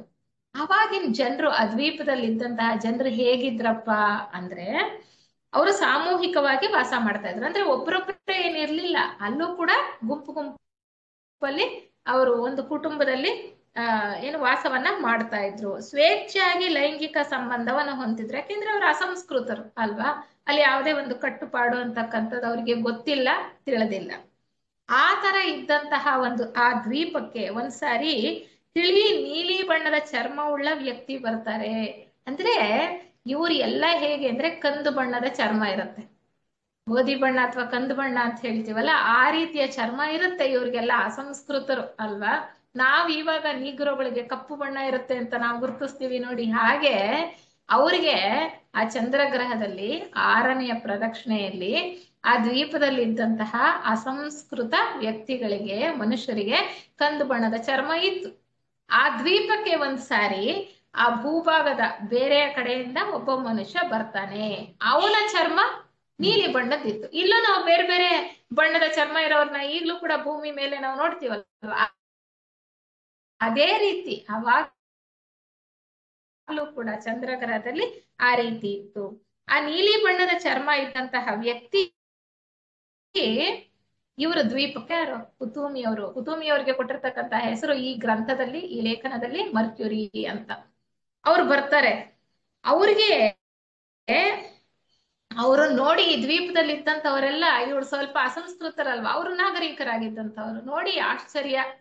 ಅವ್ರು ಸುತ್ಕೊಳ್ತಾರೆ, ಕುತೂಹಲ, ಅವ್ರ ಬಗ್ಗೆ ಮೆಚ್ಚುಗೆ, ನಮಗಿಂತ ಭಿನ್ನವಾಗಿದ್ದಾರೆ, ಬಹಳ ಚೆನ್ನಾಗಿದ್ದಾರೆ ನೋಡಕ್ಕೆ ಅನ್ನುವಂತಹ ಒಂದು ರೀತಿಯಲ್ಲಿ. ಆ ಕುತೂಮಿಯವರು ಅಂದ್ರೆ ಮರ್ಕ್ಯುರಿ ಆ ದ್ವೀಪಕ್ಕೆ ಬಂದ್ರಲ್ಲ, ಬೇರೆಯ ಒಂದು ಭಾಗದಿಂದ, ಆ ಗೋಳದ ಬೇರೆಯ ಒಂದು ಭೂಭಾಗದಿಂದ ಬಂದ್ರಲ್ಲ, ಅವರ ಉದ್ದೇಶ ಏನಾಗಿತ್ತಪ್ಪ ಅಂದ್ರೆ, ಈ ದ್ವೀಪದಲ್ಲಿ ಇರ್ತಕ್ಕಂಥವ್ರು ಸಾಧು ಸ್ವಭಾವದವರು, ಅವ್ರಿಗೆ ಸರಿಯಾದ ಶಿಕ್ಷಣವನ್ನ ಕೊಟ್ಟು ನಾಗರಿಕರನ್ನಾಗಿ ಮಾಡ್ಬೇಕು. ಅವ್ರನ್ನ ಇವರು ಒಂದು ಚಕ್ರಾಧಿಪತ್ಯದ ಅಡಿಯಲ್ಲಿದ್ರಲ್ಲ, ಅಂದ್ರೆ ಅಲ್ಲೂ ಕೂಡ ನಾವು ತಿಳ್ಕೊಂಡ್ವಿ ಹಿಂದಿನ ಒಂದು ಪ್ರದಕ್ಷಿಣೆಯಲ್ಲಿ ನಾಗರಿಕತೆ ಹೇಗಿತ್ತು ಚಂದ್ರಗೋಳದಲ್ಲಿ ಅಂತ. ಅಲ್ಲೂ ಕೂಡ ಒಂದು ಒಂದು ದೊಡ್ಡ ಇದ್ದಂತಹ ವ್ಯಕ್ತಿಗಳು ಇನ್ನೊಂದು ದೊಡ್ಡ ಭಾಗದಲ್ಲಿ ಗುಂಪಿನಲ್ಲಿ ಇರ್ತಕ್ಕಂಥವ್ರ ಜೊತೆ ವ್ಯಾಪಾರ ವ್ಯವಹಾರ, ಈಗ ನಾವು ಹೇಗೆ ಬೇರೆ ಬೇರೆ ದೇಶಗಳ ಜೊತೆ ಇಟ್ಕೊಳ್ತೀವಲ್ಲ, ಹಾಗೆ ಅಲ್ಲೂ ಕೂಡ ಅಲ್ಲಿ ಆಳ್ತಾ ಇರ್ತಂತಹ ರಾಜರುಗಳಿದ್ರು. ಅಂದ್ರೆ ಇವ್ರು ಬಂದಿದ್ರಲ್ಲ ಮರ್ಕ್ಯುರಿ, ಅಂದ್ರೆ ನೀಲಿ ಚರ್ಮ ಇತ್ತಲ್ಲ ಕುತುಮಿ ಅವ್ರು ಬಂದಿದ್ರಲ್ಲ, ಅವರು ಒಂದು ದೇಶಕ್ಕೆ ಅಂದ್ರೆ ಒಂದು ಚಕ್ರಾಧಿಪತ್ಯಕ್ಕೆ ಸೇರಿರ್ತಾರೆ. ಅವ್ರೇನ್ ಮಾಡ್ತಾರೆ, ಈ ದ್ವೀಪಕ್ಕೆ ಬಂದು ಇಲ್ಲಿರ್ತಕ್ಕಂತಹ ಅನಾಗರಿಕರನ್ನ ಅವ್ರಿಗೆ ಸ್ವಲ್ಪ ಶಿಕ್ಷಣವನ್ನ ಕೊಟ್ಟು ನಾಗರಿಕರನ್ನಾಗಿ ಮಾಡಿ ಅವರನ್ನು ಕೂಡ ನಮ್ಮ ದೇಶಕ್ಕೆ ಸೇರಿಸ್ಕೊಳ್ಬೇಕು ಅನ್ನುವಂತಹ ಒಂದು ಉದ್ದೇಶದಿಂದ. ಈಗಲೂ ಕೂಡ ನೋಡಿ ಅನೇಕ ದ್ವೀಪಗಳಿಗೆ ಬೇರೆ ಬೇರೆ ದೇಶದವರು ಹೋಗಿ ಅಲ್ಲಿನ ಜನರನ್ನ ಅವರನ್ನ ಇವರ ಅಧೀನಕ್ಕೆ ತಗೊಂಡು ಅವರನ್ನು ಕೂಡ ಇಲ್ಲಿ ಆಳ್ತಾ ಇಲ್ವಾ. ಎಷ್ಟು ದ್ವೀಪಗಳು ದೊಡ್ಡ ದೊಡ್ಡ ದೇಶಗಳಿಗೆ ಸೇರಿಲ್ವಾ. ಅದೇ ರೀತಿ ಅವರು ಕೂಡ ಅಲ್ಲಿಗೆ ಬರ್ತಾರೆ. ಬಂದಾಗ ಅವರು ಅನೇಕ ಚಮತ್ಕಾರಗಳನ್ನ ಮಾಡ್ತಿರ್ತಾರೆ. ಅಂದ್ರೆ ಅವ್ರು ಸ್ವಲ್ಪ ನಾಗರಿಕತೆ ಇದ್ದಂತಹ ಪ್ರದೇಶದಲ್ಲಿ ಇದ್ದಂತವ್ರು. ಯಾರು, ಮರ್ಕ್ಯುರಿ ನೀಲಿ ಚರ್ಮದ ಇತ್ತಲ್ಲ ಅವರು, ಕುತುಮಿಯವರು. ಅವ್ರು ಅನೇಕ ಚಮತ್ಕಾರಗಳನ್ನ ಮಾಡ್ತಾ ಇದ್ರು. ಏನಪ್ಪಾ ಅಂದ್ರೆ, ಒಂದು ಹಣ್ಣಿನ ಚಿಪ್ಪು ತಗೊಂಡು ಅದ್ರಲ್ಲಿ ಸ್ವಲ್ಪ ನೀರು ಹಾಕ್ಬಿಟ್ಟು, ಅವ್ರ ಹತ್ರ ಏನೋ ಒಂದು ಗೋಲಿ ಆಕಾರದ ಒಂದು ವಸ್ತು ಇತ್ತಂತೆ, ಅದನ್ನ ಹಾಕಿದ್ರೆ ಬೆಂಕಿ ಹತ್ಕೊಳ್ತಾ ಇತ್ತಂತೆ. ಇವ್ರಿಗೆ ಗೊತ್ತಿಲ್ಲ, ಇವ್ರಿನ್ನ ಅಸಂಸ್ಕೃತರಲ್ವಾ, ಅವ್ರಿಗೆ ಗೊತ್ತಿಲ್ಲ. ಬೆಂಕಿಯನ್ನ ಹತ್ತಿಸ್ತಿದ್ರು. ಮತ್ತೆ ಒಣಗಿರೋ ಎಲೆಗಳನ್ನೆಲ್ಲ ಸೇರಿಸಿ ಅಲ್ಲಿ ಬೆಂಕಿಯನ್ನ ಹಚ್ಚುತ್ತಾ ಇದ್ರು. ಬೆಂಕಿ ಅನ್ನೋದೇ ಗೊತ್ತಿಲ್ಲ, ಯಾಕೆಂದ್ರೆ ಇವರು ಅಸಂಸ್ಕೃತರ ಅಲ್ವಾ, ದ್ವೀಪದ ಇದ್ದಂತಹ ನಿವಾಸಿಗಳು. ಅವ್ರಿಗೆ ಈ ಬೆಂಕಿಯನ್ನ ಹತ್ಸೋದನ್ನ ತೋರಿಸಿದ್ರು. ಆ ಬೆಂಕಿ ಹೇಗೆ ಶಾಖ ಕೊಡುತ್ತೆ ಚಳಿಗಾಲದಲ್ಲಿ ನಮ್ಮ ವಿಚಾರ ಅವ್ರಿಗೆ ಗೊತ್ತಾಗ್ತಾ ಬಂತು. ಹೀಗೆ ಚಿಕ್ಕದಾಗಿ ಶಿಕ್ಷಣವನ್ನ ಕೊಡ್ತಾ ಹೋಗ್ತಾರೆ. ಅನೇಕ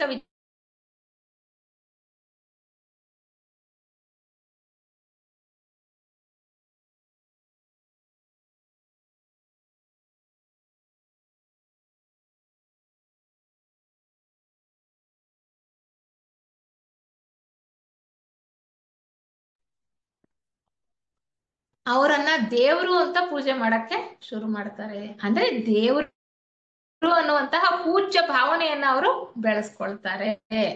ಹಾಗೇನೆ ಬೆಂಕಿ ಅವ್ರಿಗೆ ಎಷ್ಟೊಂದು ರೀತಿಯಲ್ಲಿ ಸಹಾಯಕರವಾಗಿರುತ್ತಲ್ವಾ. ಬೆಂಕಿಯನ್ನ ಆರಾಧನೆ ಮಾಡಕ್ ಶುರು ಮಾಡಿದ್ರು. ನೋಡಿ ಹೇಗೆ ಮನುಷ್ಯ ಪ್ರಕೃತಿಯನ್ನ ಆರಾಧನೆ ಮಾಡೋದಕ್ಕೆ ಶುರು ಮಾಡದ. ಪ್ರತಿಯೊಂದು ಕೂಡ ಪ್ರಕೃತಿಯಿಂದ ತಾನು ಪಡ್ಕೊಳ್ತಕ್ಕಂತಹ ಸಹಾಯದಿಂದ ಪ್ರಕೃತಿಯ ಆರಾಧನೆಗೆ ಮನುಷ್ಯ ತೊಡಗಿಕೊಂಡ. ಅದನ್ನ ನೋಡಿ ಆ ಚಂದ್ರಗ್ರಹದಲ್ಲಿದ್ದಾಗ್ಲೇ ಮನುಷ್ಯರು ಮಾಡ್ತಾ ಇದ್ದಿದ್ದಂತನ ಇವರ ತಮ್ಮ ಪ್ರಜ್ಞೆಯಲ್ಲಿ ತಿಳ್ಕೊಳ್ತಾರೆ.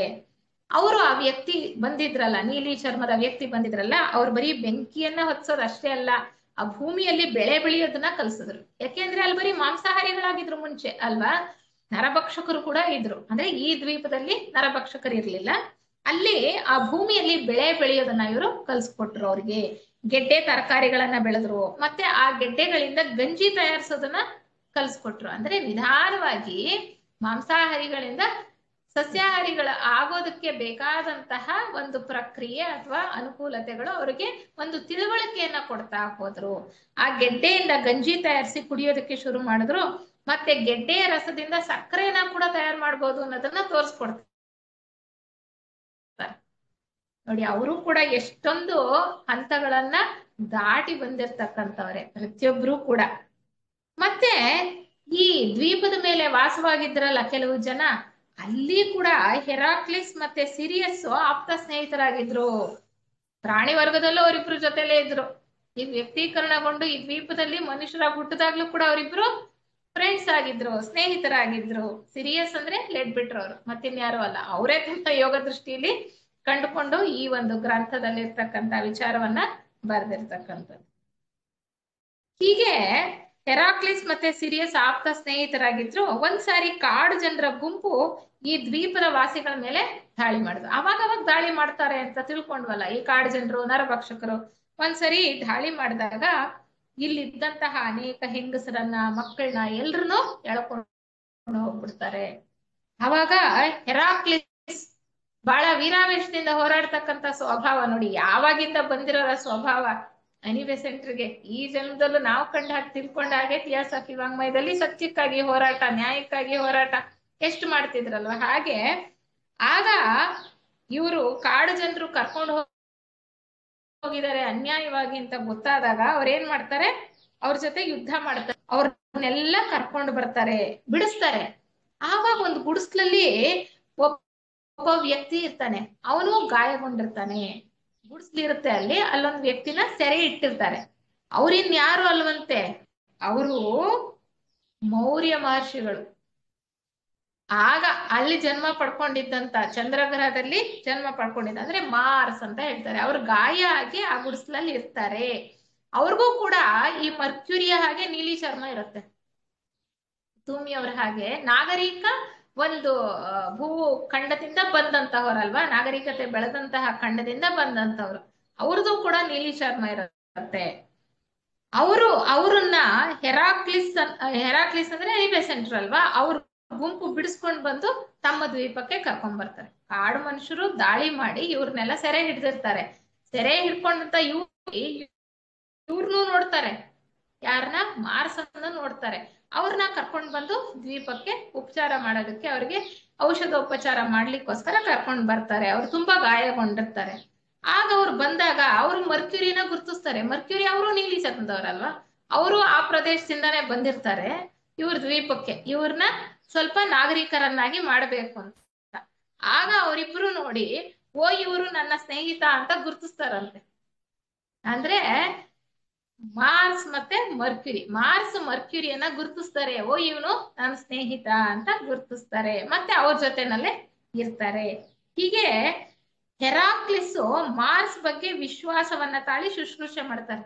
ಪ್ರಾಣಿ ಆಗಿದ್ದಾಗ ಕೂಡ ಮಾರ್ಸ್ ಅಂದ್ರೆ ಮೌರ್ಯರು ಕಾಡು ಮನುಷ್ಯರಾಗಿದ್ದಾಗ ಅವ್ರ ಪ್ರಾಣವನ್ನ ಉಳಿಸಿರ್ತಾರೆ. ನಾವು ಹಿಂದಿನ ಒಂದು ತರಗತಿಯಲ್ಲಿ ತಿಳ್ಕೊಂಡ್ವಿ, 5ನೇ ಪ್ರದಕ್ಷಿಣೆಯಲ್ಲಿ.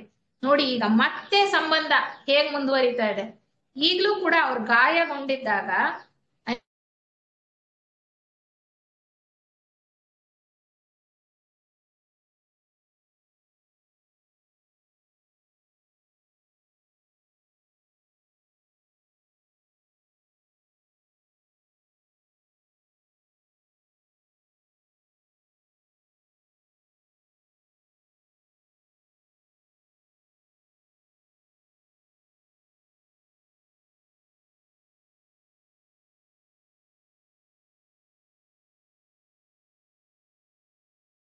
ಒಂದು ಗುಂಪು ಅವ್ರ ಜೊತೆ ಹೋಗುತ್ತೆ ಅವ್ರನ್ನ ಬಿಟ್ಟು ಬರಕ್ಕೆ ಅಂತ. ಆ ಗುಂಪಲ್ಲಿ ಹೆರಾಕ್ಲಿಸ್ ಕೂಡ ಇರ್ತಾರೆ, ಅಂದ್ರೆ ಅನಿಬೆಸೆಂಟ್ರು. ಅವ್ರೇನ್ ಮಾಡ್ತಾರೆ, ಅಲ್ಲೇ ಉಳ್ಕೋತಾರೆ, ನಗರದಲ್ಲೇ ಮಾರ್ಸ್ ಜೊತೆಯಲ್ಲೇ ಉಳ್ಕೋತಾರೆ. ನೋಡಿ ಈ ಸಂಬಂಧ ಎಲ್ಲಿಂದ ಎಲ್ಲಿಗೆ ಯಾವಾಗ್ಲಿಂದ ಬರ್ತಾ ಇದೆ ಅಂತಕ್ಕಂಥದ್ದು. ಆ ನಗರ ಇರುತ್ತಲ್ಲ, ಆ ನಗರದಲ್ಲಿ ವಾಸ ಮಾಡ್ತಿರ್ತಾರಲ್ಲ, ಅದು ನಾಗರಿಕತೆಯಲ್ಲಿ ತುಂಬಾ ಮುಂದುವರೆದಿರುತ್ತೆ. ತುಂಬಾ ದೊಡ್ಡ ದೊಡ್ಡ ಬಿಲ್ಡಿಂಗ್ಗಳಿರುತ್ತೆ, ಕಟ್ಟಡಗಳಿರುತ್ತೆ, ಅಂಗಡಿಗಳಿರುತ್ತೆ, ಅವ್ರ ಜೊತೆ ಸಾಕಷ್ಟು ಸಾಕು ಪ್ರಾಣಿಗಳಿರುತ್ತೆ, ಎಲ್ಲ ಇರುತ್ತೆ ಆ ನಗರದಲ್ಲಿ. ಚಂದ್ರಗ್ರಹದಲ್ಲಿ ಇವರಿದ್ದಿದ್ದು ದ್ವೀಪದಲ್ಲಿ ಈ ಗುಂಪು ಅಲ್ವಾ, ಆದ್ರೆ ನಗರ ಪ್ರದೇಶದಲ್ಲಿ ನಾಗರಿಕತೆ ಮುಂದುವರೆದಿದ್ದು ಅಲ್ಲಿ ಎಲ್ಲಾ ತರ ಜನರು ಇರ್ತಾರೆ. ಅಲ್ಲಿ ಎಲ್ಲಾ ಜನರಿಗೂ ಕೂಡ ನೀಲಿ ಬಣ್ಣ ಚರ್ಮನೇ ಇರುತ್ತೆ. ಆ ನಗರದಲ್ಲಿದ್ದಂತಹ ಎಲ್ಲಾ ಜನರಿಗೂ ನೀಲಿ ಬಣ್ಣದ ಚರ್ಮ ಇರುತ್ತೆ. ಅಲ್ಲಿ ರಾಜರಿರ್ತಾರೆ, ಅಲ್ಲೂ ಕೂಡ ಆಳ್ವಿಕೆ ಅಂತಂತ ಅನ್ನುವಂಥದ್ದು ನಡೀತಾ ಇರತ್ತೆ. ಆ ರಾಜರು ಮತ್ತೆ ಅಧಿಕಾರದಲ್ಲಿದ್ದಂತಹವರು ಅವರ ಕ್ಷೇಮವನ್ನ ನೋಡ್ಕೊಳ್ತಾ ಇರ್ತಾರೆ. ಅವರ ಪ್ರಜೆಗಳ ಕ್ಷೇಮವನ್ನ ನೋಡ್ಕೊಳ್ತಕ್ಕಂಥದ್ದು ಅವ್ರ ಜವಾಬ್ದಾರಿ ಅಲ್ವಾ, ಎಲ್ಲ ಸರ್ಕಾರದ ಜವಾಬ್ದಾರಿಯು ಹಾಗೆ. ರಾಜರು ಇರ್ತಾರೆ, ಹಿಂದಿನ ಕಾಲದಲ್ಲಿ ರಾಜರು ಮಹಾರಾಜರು ಇರ್ತಿದ್ದಂತಹ ಕಾಲ. ಸ್ವಲ್ಪ ವಿಡಿಯೋ ಸೆಟ್ ಮಾಡಿ ಮೇಡಮ್. ಅದು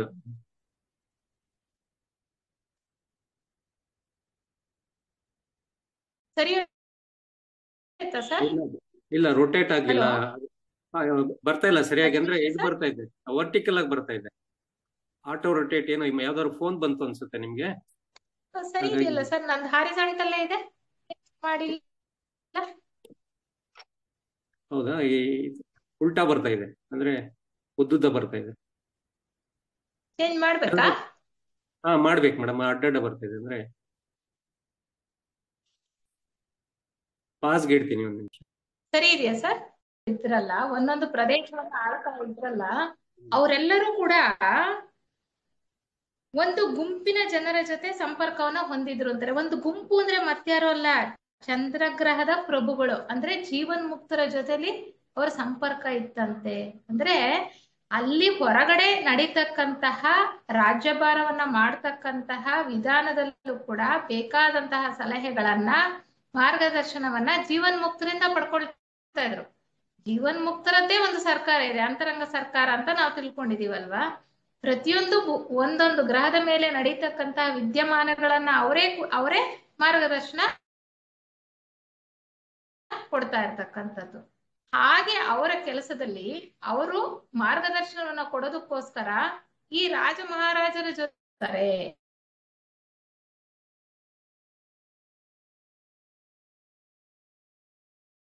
ಮಾರ್ಗದಲ್ಲಿ ನಡ್ಕೊಂಡು ಹೋಗ್ಬೇಕಲ್ಲ. ಯಾವ ರೀತಿ ಯೋಜನೆ ಆಗಿದೆಯೋ ಸಂಸರಣ ಯೋಜನೆ, ಸರಿಯಾಗಿ ನಡ್ಕೊಂಡು ಹೋಗ್ಬೇಕು ಅಂದ್ರೆ ಒಳಗಡೆ ಇರ್ತಕ್ಕಂಥ ಅಂತರಂಗ ಸರ್ಕಾರ ಕೆಲಸ ಮಾಡ್ಬೇಕು ಅಂದ್ರೆ ಬಹಿರಂಗದಲ್ಲಿ ಮಾಡ್ತಾ ಇರ್ತ ಸರ್ಕಾರ ಇದೆಯಲ್ಲ, ಅದನ್ನ ಸರಿಯಾದ ದಾರಿಯಲ್ಲಿ ನಡ್ಸ್ಕೊಂಡು ಹೋಗ್ತಕ್ಕಂಥ ಜವಾಬ್ದಾರಿನ ಅವ್ರಿಗೆ ಇರುತ್ತೆ. ಆದ್ರಿಂದ ಅಲ್ಲಿದ್ದಂತಹ ರಾಜರು ಜೀವನ್ ಮುಕ್ತರ ಜೊತೆ ಸಂಪರ್ಕವನ್ನ ಹೊಂದಿದ್ರು ಅಂತ ಹೇಳ್ತಾರೆ. ಹೀಗಿದ್ದಿದ್ರಿಂದ ಒಂದ್ಸಾರಿ ಅತ್ಯುನ್ನತ ಮಟ್ಟದಲ್ಲಿದ್ದಂತಹ ಮಹಾತ್ಮರಿಂದ, ಅಂದ್ರೆ ಅಂತರಂಗ ಸರ್ಕಾರದಲ್ಲಿದ್ದಂತಹ ಒಬ್ಬ ಜೀವನ್ ಮುಕ್ತರಿಂದ ಈ ರಾಜನಿಗೆ, ಈ ನಮ್ಮ ಏನು ಈ ಪಾತ್ರಧಾರಿಗಳಿದಾರಲ್ಲ ಈ ಲೇಖನದಲ್ಲಿ ಬರ್ತಾ ಇರ್ತಕ್ಕಂಥವ್ರು, ಮಾರ್ಸು ಮತ್ತೆ ಮರ್ಕ್ಯುರಿ ಎಲ್ಲರೂ ಇದಾರಲ್ಲ, ಅವ್ರು ಇದ್ದಂತಹ ನಗರ ಪ್ರದೇಶದ ಒಬ್ಬರು ಚಕ್ರಾಧಿಪತಿ ಇದ್ರಲ್ಲ ರಾಜರು, ಅವ್ರಿಗೆ ಜೀವನ್ ಮುಕ್ತ ಮಹಾತ್ಮರಿಂದ ಒಂದ್ಸರಿ ನಾಶ ಮಾಡಿ ಅನ್ನುವಂತಹ ಕೊಡ್ತಾರಂತೆ. ಯಾಕೆ ಅಂತಂದ್ರೆ ಅವರು ಚಂದ್ರಗ್ರಹದ ಮೇಲೆ ಇನ್ನ ಮುಂದೆ ವಿಕಾಸ ಹೊಂದೋದಕ್ಕೆ ಅನರ್ಹರು, ಅವ್ರಿಗೆ ಸಾಮರ್ಥ್ಯ ಇಲ್ಲ, ಅದಕ್ಕೋಸ್ಕರ ಅವರನ್ನ ಆ ಒಂದು ಭೂಗ್ರಹದಿಂದ ಹೊರಗಡೆ ಕಳಿಸ್ಬೇಕಾಗಿದೆ. ಅದಕ್ಕೋಸ್ಕರ ಯೋಜನೆ ಮಾಡಿ ಇವರು ಆ ರೀತಿಯ ಒಂದು ಆಜ್ಞೆಯನ್ನ ಕೊಟ್ಟಿರ್ತಾರಂತೆ. ಅವ್ರ ಮೇಲೆ ನೀವು ದಾಳಿ ಮಾಡಿ ಅವರನ್ನ ನಾಶ ಮಾಡಿ ಅನ್ನುವಂತಹ ಒಂದು ಆಜ್ಞೆಯನ್ನ ಕೊಟ್ಟಿರ್ತಾರೆ. ಹಾಗೆ ಆ ನಾಶ ಮಾಡೋದಕ್ಕೋಸ್ಕರನೇ ಮುಂಚೆ ಮಾರ್ಸ್ ಅಂತಕ್ಕಂಥವ್ರು ಈ ಗುಂಪಿನ ಮೇಲೆ ದಾಳಿ ಮಾಡಕ್ ಬಂದು ಅವ್ರ ಹತ್ರ ಸಿಕ್ಕಾಕೊಂಡಿರ್ತಾರೆ. ಆದ್ರೆ ಇವಾಗ ಒಂದು ಸೈನ್ಯವನ್ನ ತಯಾರು ಮಾಡ್ತಾರೆ. ಆ ಸೈನ್ಯಕ್ಕೆ ಮಿಜಾರ್ ಅಂದ್ರೆ ನಿತ್ಯಾನಂದ ಅವ್ರ ನಾಯಕರಾಗಿರ್ತಾರೆ. ಸೈನ್ಯಾಧಿಪತಿ ಅಂತ ಹೇಳ್ತೀವಲ್ಲ, ಸೈನ್ಯ ದಂಡೆತ್ತು ಬರುತ್ತೆ ಅಂತ, ಅದಕ್ಕೆ ಸೈನ್ಯಾಧಿಪತಿ ಮಿಜಾರ್ ಅವ್ರು ನಿತ್ಯಾನಂದ ಅವ್ರು ಆಗಿರ್ತಾರೆ. ಅವರು ಹೆಂಗ್ ಕಾಣಿಸ್ತಿದ್ರಪ್ಪ ಅಂದ್ರೆ ನಮ್ಮ ಲೇಖಕರಿಗೆ ಅವ್ರ ಪ್ರಜ್ಞೆ ನೋಡ್ತಾ ಇದ್ದಾಗ ಒಳ್ಳೆ ರೆಡ್ ಇಂಡಿಯನ್ ತರ ಕಾಣಿಸ್ತಾ ಇದ್ರಂತೆ. ರೆಡ್ ಇಂಡಿಯನ್ಸ್ ಇವಾಗ ನಾವ್ ಹೆಂಗ್ ನೋಡ್ತೀವಲ್ಲ ಆ ತರ ಇದ್ರಂತೆ ಅವಾಗ. ಅವರು ಇವ್ರ ಮೇಲೆ ದಾಳಿ ಮಾಡ್ಕೊಂಡು ಬರ್ತಾರೆ. ಅವ್ರ ಕೈ ಕೆಳಗೆ ಮಾರ್ಸ್ ಮುಂಚೆ ಅವರೇ ಬಂದಿದ್ರಲ್ಲ, ಈಗ ಇವ್ರ ಕೈ ಕೆಳಗಡೆ ಅವರು ಕೂಡ ಸೈನ್ಯದಲ್ಲಿ ಬರ್ತಾರೆ. ಅಂದ್ರೆ ಮಾರ್ಸ್ಗಿಂತ ಇನ್ನ ಉನ್ನತವಾದಂತಹ ಸೈನ್ಯಾಧಿಪತಿಯ ಸ್ಥಾನದಲ್ಲಿ ಮಿಜಾರ್ ಅಂದ್ರೆ ನಿತ್ಯಾನಂದ ಅವ್ರು ಇರ್ತಾರೆ. ಅವರನ್ನ ರಾಜರು ಈ ಕಾಡು ಮನುಷ್ಯರ ಮೇಲೆ ದಾಳಿ ಮಾಡಿ ಅವರನ್ನ ನಾಶ ಮಾಡಿ ಅಂತ ಒಂದು ಸೂಚನೆಯನ್ನ ಕೊಡ್ತಾರೆ. ಈ ಆಜ್ಞೆ ಅವರಿಗೆ ಜೀವನ್ ಮುಕ್ತರಿಂದ ಸಿಕ್ಕಿರುತ್ತೆ. ಯಾರಿಗೆ? ರಾಜರಿಗೆ. ಯಾಕೆಂದ್ರೆ ಈ ಕಾಡು ಮನುಷ್ಯರಿಗೆ ಇನ್ನು ಮುಂದೆ ಮುಂದುವರಿಯತಕ್ಕಂತ ಸಾಮರ್ಥ್ಯ ಇಲ್ಲ. ಅವರನ್ನ ಯಾವುದೋ ಒಂದು ರೀತಿನಲ್ಲಿ ಈ ಭೂಗ್ರಹದಿಂದ ಹೊರಗಡೆ ಕಳಿಸ್ಬೇಕಾಗಿದೆ. ನಾವು ನೋಡ್ತೀವಲ್ಲ ಎಷ್ಟೋ ಸರಿ ಈ ಪ್ರಕೃತಿ ವಿಕೋಪಗಳು ಹೇಗಾಗತ್ತೆ ಅಂದ್ರೆ, ಮತ್ತೆ ಯುದ್ಧಗಳು ಹೇಗಾಗತ್ತೆ ಅಂದ್ರೆ, ಒಂದೊಂದು ದೇಶನೇ ನಾಶ ಆಗೋಗಿರತ್ತೆ, ಒಂದೊಂದು ದ್ವೀಪನೇ ಅಳಿಸಿ ಹೋಗಿರತ್ತೆ.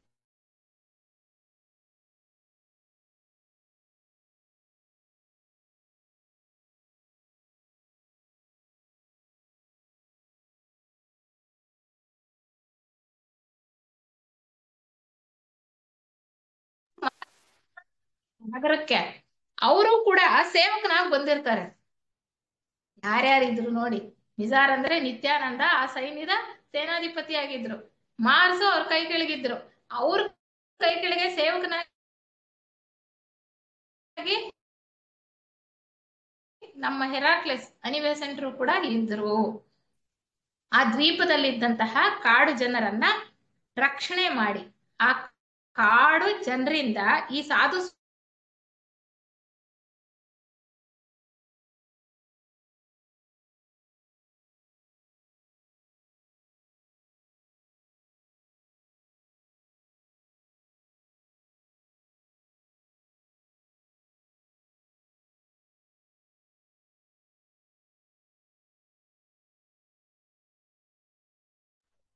ಎಲ್ಲದಕ್ಕೂ ಕೂಡ ಒಂದು ಕಾರಣ ಅಂತಕ್ಕಂಥದ್ದು ಇರುತ್ತೆ. ಕಾರ್ಯಕಾರಣ ಇಲ್ಲದಲೇ ಏನು ಇಲ್ಲಿ ನಡೆಯೋದಿಲ್ಲ ಅಂತಕ್ಕಂಥ ನಾವ್ ಎಷ್ಟು ಚೆನ್ನಾಗಿ ಗ್ರಹಿಸ್ಬೋದು.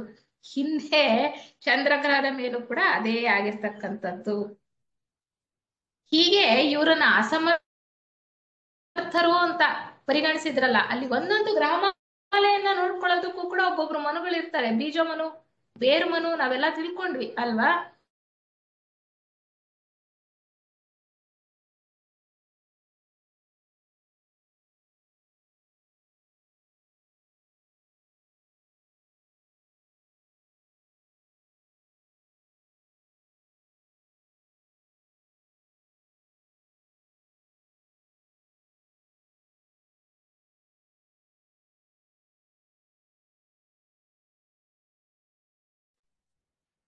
ಆ ರೀತಿಯ ಒಂದು ವಿದ್ಯಮಾನಗಳಲ್ಲಿ ನಡೀತಾ ಇರುತ್ತೆ.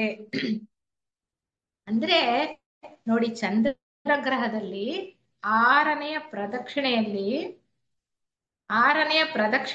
ಈ ಗೋಳಮಾಲೆಯಲ್ಲಿ ಚಂದ್ರಗ್ರಹದಲ್ಲಿ ಇದು ಪರೀಕ್ಷಾ ಕಾಲ ಅಂತ ನಾವೀಗಾಗ್ಲೇ ಮೊದ್ಲೇ ತಿಳ್ಕೊಂಡ್ವಿ ಪರೀಕ್ಷಾ ಕಾಲ ಅಂದ್ರೆ ಏನು ಅಂತ. ಅದ್ರಲ್ಲಿ ತೇರ್ಗಡೆ ಆಗೋರು, ತೇರ್ಗಡೆ ಆಗದೆ ಇರೋರು, ತೇರ್ಗಡೆ ಆಗದೆ ಇಟ್ಟಿರ್ತಾರೆ. ಮುಂದೆ ಇನ್ನೊಂದು ಮಾಲೆ,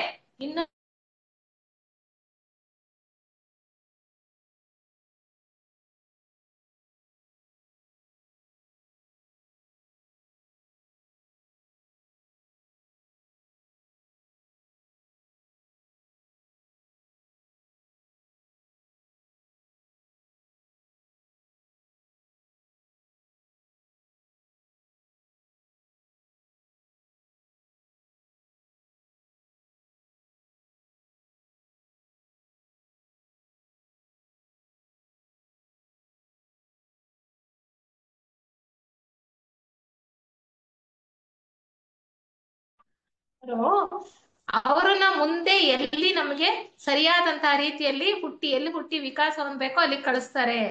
ಯಾರು ಸಮರ್ಥರಲ್ವೋ ಅವರೆಲ್ಲ ಈ ಮಾಲೆಯನ್ನ, ಈ ಗ್ರಹವನ್ನ ಬಿಟ್ಟು ಹೋಗ್ತಾ ಇರ್ತಾರೆ. ಅದಕ್ಕೆ ನಾವು ಸದ್ಗುಣಗಳನ್ನ ಬೆಳೆಸ್ಕೊಳ್ಬೇಕು, ಸಾಮರ್ಥ್ಯವನ್ನ ಬೆಳೆಸ್ಕೊಳ್ಬೇಕು. ವಿಕಾಸದಲ್ಲಿ ಮುಂದೆ ಹೋಗ್ಬೇಕು ಅಂದ್ರೆ ನಾವು ಸರಿಯಾದ ರೀತಿಯಲ್ಲಿ ಬಾಳ್ವೆಯನ್ನ ನಡೆಸ್ಬೇಕಾಗತ್ತೆ. ಆಗ ಮಾತ್ರ ನಮ್ಮನ್ನ ಗುರುಗಳು ಆ ಪರೀಕ್ಷೆಯಲ್ಲಿ ನಾವು ಪಾಸ್ ಆಗಿದ್ರೆ ಮಾತ್ರ ಮುಂದೆ ನಮ್ಮ ವಿಕಾಸಕ್ಕೆ ಅನುಕೂಲವಾಗತಕ್ಕಂತಹ ಒಂದು ಸ್ಥಳಕ್ಕೆ ನಮ್ಮನ್ನ ಕಳಿಸ್ತಾ ಬರ್ತಾರೆ. ಅದನ್ನೇ ಹೇಳ್ತಾರೆ, ಮರ್ಕ್ಯುರಿ ತಯಾರು ಮಾಡಿದ್ದ ಆ ದ್ವೀಪದ ಜನ, ಅಂದ್ರೆ ಆ ದ್ವೀಪದ ಜನ ಇದ್ರಲ್ಲ, ಅವರು ಅಸಂಸ್ಕೃತರೇ ಆದ್ರೆ ಸಾಧು ಸ್ವಭಾವದವರು. ಅವರನ್ನ ಮರ್ಕ್ಯುರಿ ಬಂದು ಸಾಕಷ್ಟು ತಿಳುವಳಿಕೆ ಕೊಟ್ಟು ನಾಗರಿಕತೆಯನ್ನ ಬೆಳೆಸಿ ಸಮರ್ಥರನ್ನ ಮಾಡಿದ್ರಲ್ಲ, ಅವರಲ್ಲಿ ಸದ್ಗುಣಗಳು ಇತ್ತಲ್ಲ, ಅವೆಲ್ಲ ಈ ಪರೀಕ್ಷೆಯಲ್ಲಿ ಪಾಸ್ ಆಗಿದ್ರು. ಅದಕ್ಕೋಸ್ಕರ ಅವ್ರು ಉಳ್ಕೊಂಡ್ರು. ಅವರು ನಗರಕ್ಕೆ ಬಂದ್ರು, ಮಾರ್ಸ್ ಮತ್ತೆ ಈ ಮರ್ಕ್ಯುರಿ ಅವ್ರ ಜೊತೆನಲ್ಲಿ ಬಂದ್ರು. ಇಲ್ಲ, ಅವ್ರು ಉಳ್ಕೊಂಡು ಅವ್ರನ್ನ ಬೇರೆ ಒಂದು ಪ್ರದೇಶಕ್ಕೆ ಕಳಿಸಿ ಅಲ್ಲಿ ವ್ಯವಸ್ಥೆ ಮಾಡಿ ಈ ದೇಶದ ಆಳ್ವಿಕೆಯಲ್ಲಿ ಅವ್ರನ್ನ ಹೇಳ್ಕೊಂಡ್ರು. ಹಾಗೆ ಸಾಮರ್ಥ್ಯ ಅವರೆಲ್ಲ ಗ್ರಹಮಾನೆಯನ್ನೇ ಬಿಟ್ಟು ಹೋದ್ರು. ಭೂಕಂಪಗಳಾಯ್ತು, ಇಲ್ಲ ಯುದ್ಧಗಳಾಯ್ತು, ಅದರಲ್ಲಿ ನಶಿಸಿ ಹೋದ್ರು ಅವರೆಲ್ಲರೂ ಅಂತ ಹೇಳ್ತಾರೆ. ಹೀಗೆ ಈ ದ್ವೀಪದ ಲೇಖಕರ ಗುಂಪಿದೆಯಲ್ಲ, ಜೆ.ಕೆ. ಅವರು ಮತ್ತೆ ಈ ಮತ್ತೆ ಲೆಡ್ಬಿಟ್ರು, ಅವರೆಲ್ಲ ಕೂಡ ಪಾಸ್ ಆಗಿರ್ತಾರೆ. ಪಾಸ್ ಆಗಿ ಅವರು ನಗರಕ್ಕೆ ಬಂದಿರ್ತಾರೆ. ನಗರದಲ್ಲಿ ಹೆರಾಕ್ಲಿಸ್, ಸಿರಿಯಸ್ ಮತ್ತೆ ಹಾಗೂ ಮಾರ್ಸ್ ಮತ್ತೆ ಮರ್ಕ್ಯುರಿಯ ಮನೆಯವರು, ಸೇವಕರು ಮತ್ತೆ ಆಶ್ರಿತರು ಉಳ್ಕೊಳ್ತಾರೆ. ಅಲ್ಲಿ ಮಾರ್ಸ್ ಅವ್ರ ಮನೆಯಲ್ಲಿ ಹೆರಾಕ್ಲಿಸ್, ಶಿವ, ಕೊರೋನಾ ಮತ್ತೆ ವಜ್ರ ಮುಂತಾದವರು ಇದ್ರು. ಇವೆಲ್ಲ ಯಾರು? ಮಾರ್ಕ್ಸ್ ಅಂದ್ರೆ ಯಾರು? ನಮ್ಮ ಮೌರ್ಯ ಮಹರ್ಷಿಗಳು. ಅವರು ಚಂದ್ರಗ್ರಹದಲ್ಲಿ ಇದ್ದಾಗ, ಆ ನಗರ ಪ್ರದೇಶದಲ್ಲಿ ಇದ್ದಾಗ, ಅಲ್ಲಿ ಈ ಗುಂಪಿಂದ ಕರ್ಕೊಂಬಂದ್ರಲ್ಲ ದ್ವೀಪದಲ್ಲಿದ್ದ ನಿವಾಸಿಗಳು, ಅವರೆಲ್ಲ ಕರ್ಕೊಂಬಂದು ಒಂದ್ ಕಡೆ ಇದ್ರಲ್ಲ, ಅವ್ರ ಮನೆಯಲ್ಲಿ ಅಂದ್ರೆ ಈ ಮೌರ್ಯರ ಮನೆಯಲ್ಲಿ, ಮಾರ್ಕ್ಸ್ ಅವರ ಮನೆಯಲ್ಲಿ ಚಂದ್ರಗ್ರಹದಲ್ಲಿ ಅನಿಬೆಸೆಂಟ್ ಇದ್ರು ಹೆರಾಕ್ಲಿಸ್. ಶಿವ ಅಂದ್ರೆ ಟಿ ಸುಬ್ಬರಾವ್. ನಾವು ಥಿಯಾಸಫಿ ವಾಂಗ್ಮಯದಲ್ಲಿ ನೋಡ್ಬೇಕು, ಟಿ ಸುಬ್ಬರಾವ್ ಅವರು ಚೆನ್ನೈಯಲ್ಲಿ ಇದ್ದು ಎಷ್ಟು ಮಟ್ಟಿಗೆ ಅವರ ಬೆಳವಣಿಗೆ ಇತ್ತು ಅಂದ್ರೆ, ಬ್ಲವಾಟ್ಸ್ಕಿ ಅವ್ರ ಅವರ ಒಂದು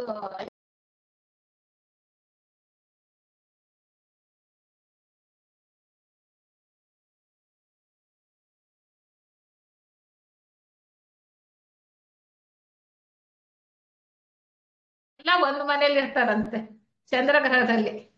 ಮತ್ತೆ ಮರ್ಕ್ಯುರಿ ಅವ್ರ ಮನೆಯಲ್ಲಿ ಅಂದ್ರೆ ಕುತ್ತೂಮಿ ಅವ್ರ ಮನೇಲಿ ಯಾರಿರ್ತಾರೆ? ಲೆಡ್ಬಿಟ್ರು, ಸಿರಿಯಸ್, ಮತ್ತೆ ಆಲ್ಕ್ಯೋನಿ, ಜೆ.ಕೆ. ಮತ್ತೆ ಮಿಜಾರ್ ಅಂದ್ರೆ ನಿತ್ಯಾನಂದ, ಅವರೆಲ್ಲ ಇನ್ನೊಂದ್ ಮನೇಲಿ ಇರ್ತಾರೆ. ನೋಡಿ ಹಿಂಗೆ ಯಾವ ಕುಟುಂಬದಲ್ಲಿ ನಾವು ಹುಟ್ಟು ಬರ್ತೀವಲ್ಲ, ನಾವು ಹುಟ್ಟು ಬರೋ ಕುಟುಂಬದಲ್ಲಿ ಆ ಆತ್ಮದ ಸಂಬಂಧಗಳು ಒಂದು ಜನ್ಮ ಎರಡು ಜನ್ಮದ್ದಲ್ಲ, ಎಷ್ಟೋ ಕೋಟ್ಯಾಂತರ ವರ್ಷಗಳಿಂದ ಎಷ್ಟೆಷ್ಟು ವರ್ಗಗಳಿಂದನೋ ಬಂದಿರ್ತಕ್ಕಂತ ಸಂಬಂಧಗಳು ಅವು ಅಂತ ನಾವು ತಿಳ್ಕೋಬಹುದು. ಅಂದ್ರೆ ಇವ್ರು ಎಲ್ಲರೂ ಕೂಡ ಪಾಸ್ ಆಗ್ತಾರಲ್ಲ, ಯಾಕೆ ಅಂದ್ರೆ ಅವರಲ್ಲಿ ಆ ನಿಷ್ಠೆ ಇತ್ತು, ಪ್ರಾಮಾಣಿಕತೆ ಇತ್ತು, ಪ್ರೇಮ ಅಂತಕ್ಕಂಥದ್ದು ಈ ಚೆನ್ನಾಗಿ ಬೆಳೆದಿದ್ದಂತವರ ಒಡನಾಟದಲ್ಲಿದ್ದು ಅವರಲ್ಲೂ ಕೂಡ ಮೂಡಿತ್ತು ಅನ್ನುವಂತಹ ವಿಚಾರವನ್ನ ನಾವು ಹೀಗೆ ಮುಂದೆ ಹೆರಾಕ್ಲಿಸ್ ಮತ್ತೆ ಸಿರಿಯಸ್ ಇರ್ತಾರಲ್ಲ, ಅವರು ಅನೇಕ ಜನ್ಮಗಳನ್ನ ಪಡ್ಕೊಳ್ತಾರಂತೆ ಬಹಳ ಕೆಳವರ್ಗದಲ್ಲಿ. ಮೊದಲನೇ ಜನ್ಮ ಅವ್ರು ಅಸಂಸ್ಕೃತರಾಗಿ ಅವರು ಹುಟ್ಟಿರ್ತಾರಲ್ಲ, ಅದನ್ನ ಕಂಡುಕೊಂಡದ್ದು ಅವ್ರು ಕಂಡುಕೊಂಡ ಒಂದು ದೃಷ್ಟಿಯಲ್ಲಿ ಜನ್ಮ. ಅದಾದ ನಂತರ ಮುಂದೆ ಅನೇಕ ಜನ್ಮಗಳನ್ನ ಬಹಳ ಕೆಳವರ್ಗದಲ್ಲಿ ಪಡ್ಕೊಳ್ತಾರಂತೆ. ಯಾರು? ಅನಿಬೆಸೆಂಟ್ ಮತ್ತೆ ಲೆಡ್ಬಿಟ್ರು ಅವರು, ಹೆರಾಕ್ಲಿಸ್ ಮತ್ತೆ ಸಿರಿಯಸ್. ಆಮೇಲೆ ನಿಧಾನವಾಗಿ ಪ್ರಗತಿ ಹೊಂದುತ್ತಾರೆ. ಮನುಷ್ಯ ಒಂದೇ ಸರಿಗೆ ಪ್ರಗತಿಯನ್ನು ಹೊಂದೋದಕ್ಕೆ ಸಾಧ್ಯ ಇಲ್ಲ. ಎಷ್ಟೋ ಕೆಳವರ್ಗದಲ್ಲಿ ನಾವು ಜನ್ಮವನ್ನ ಪಡ್ಕೊಂಡು ಅನೇಕ ಅನುಭವಗಳನ್ನ ಪಡ್ಕೊಂಡೇ ಮುಂದುವರಿಬೇಕು ಪ್ರತಿಯೊಬ್ರು. ಇದಕ್ಕೆ ಯಾರು ಕೂಡ ಹೊರತಲ್ಲ, ಯಾರು ಹೊರತಲ್ಲ, ನಾವು ಹೊರತಲ್ಲ, ನೀವು ಹೊರತಲ್ಲ, ಅವ್ರು ಕೂಡ ಹೊರತಲ್ಲ, ಜೀವನ್ಮುಕ್ತರಾಗಿ ಹೋಗಿರ್ತಕ್ಕಂಥವ್ರು ಕೂಡ ಹೊರತಲ್ಲ.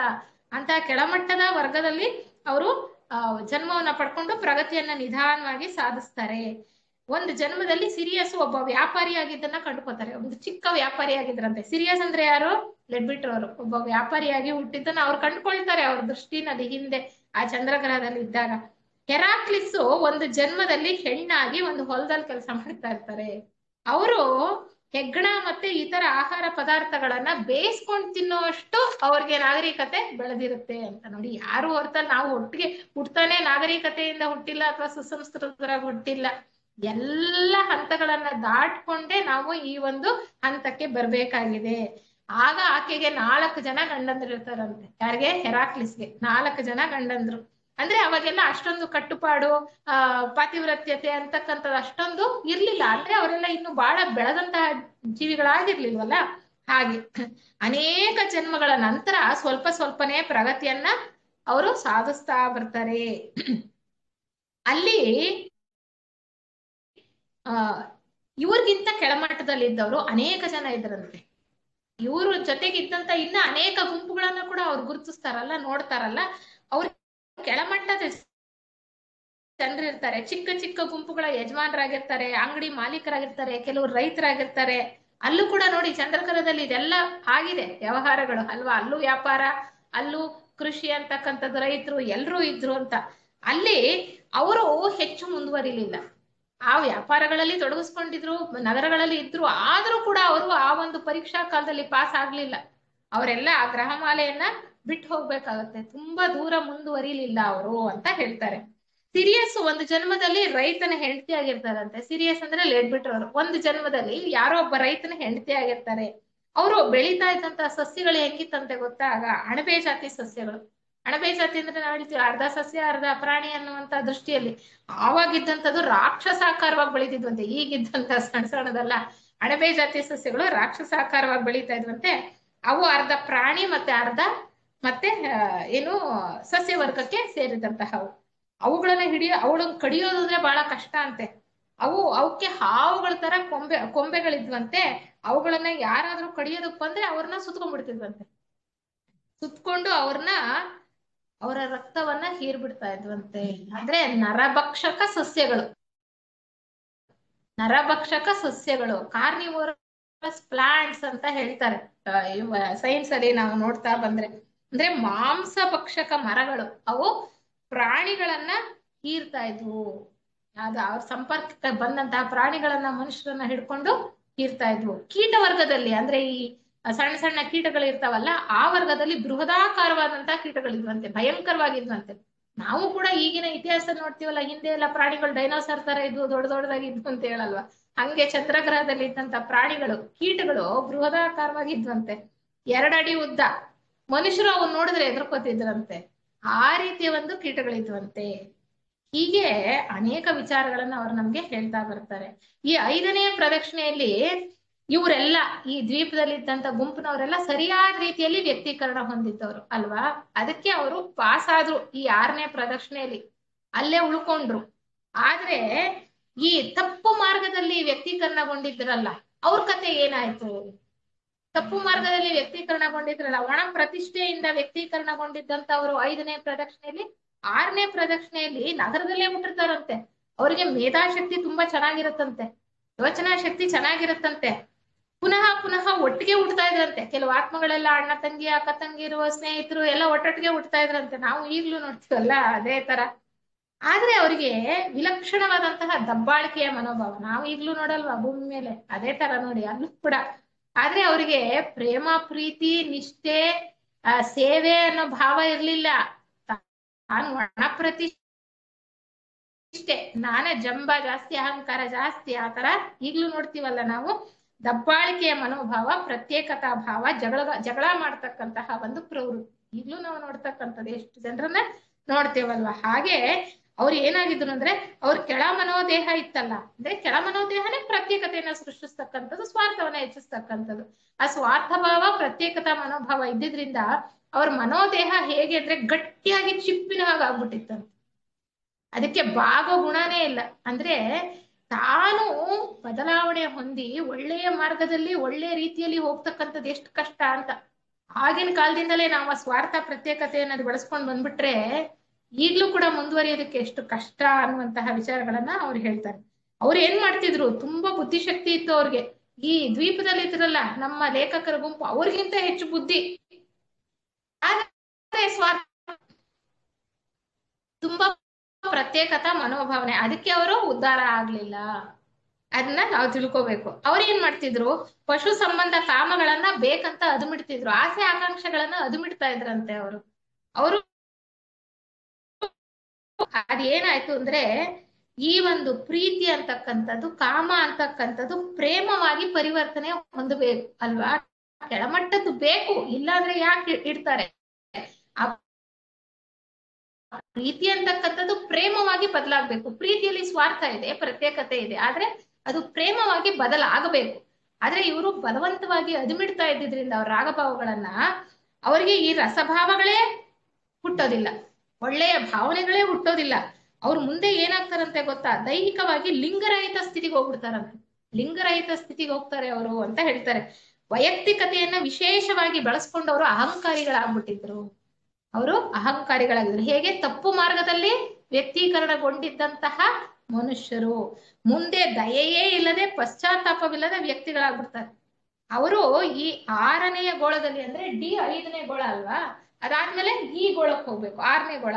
ಅಲ್ಲಿ ಹೋಗ್ತಾರೆ, ಯಾಕೆಂದ್ರೆ ಬುದ್ಧಿಶಕ್ತಿ ಜಾಸ್ತಿ ಇರುತ್ತಲ್ಲ, ಹೋಗ್ತಾರೆ. ಆದ್ರೆ ಅವರು ವಿಕಾಸ ಹೊಂದೋದಿಲ್ಲ. ಏನೋ ಒಳ್ಳೆ ಕುರೂಪವಾಗಿ ಅವ್ರು ಹೇಳವರ ತರ ದೇಹವನ್ನ ಇಟ್ಕೊಂಡು ಕಾಣಿಸ್ತಾ ಇರ್ತಾರೆ ಅವರು. ಯಾಕೆಂದ್ರೆ ಮನೋದೇಹ ಪ್ರತ್ಯೇಕತೆ ಸ್ವಾರ್ಥತೆಯನ್ನ ಸೃಷ್ಟಿಸ್ಕೊಂಡು ಅವರು ಒರಟಾಗಿ ಚಿಪ್ಪಿನ ಹಾಗೆ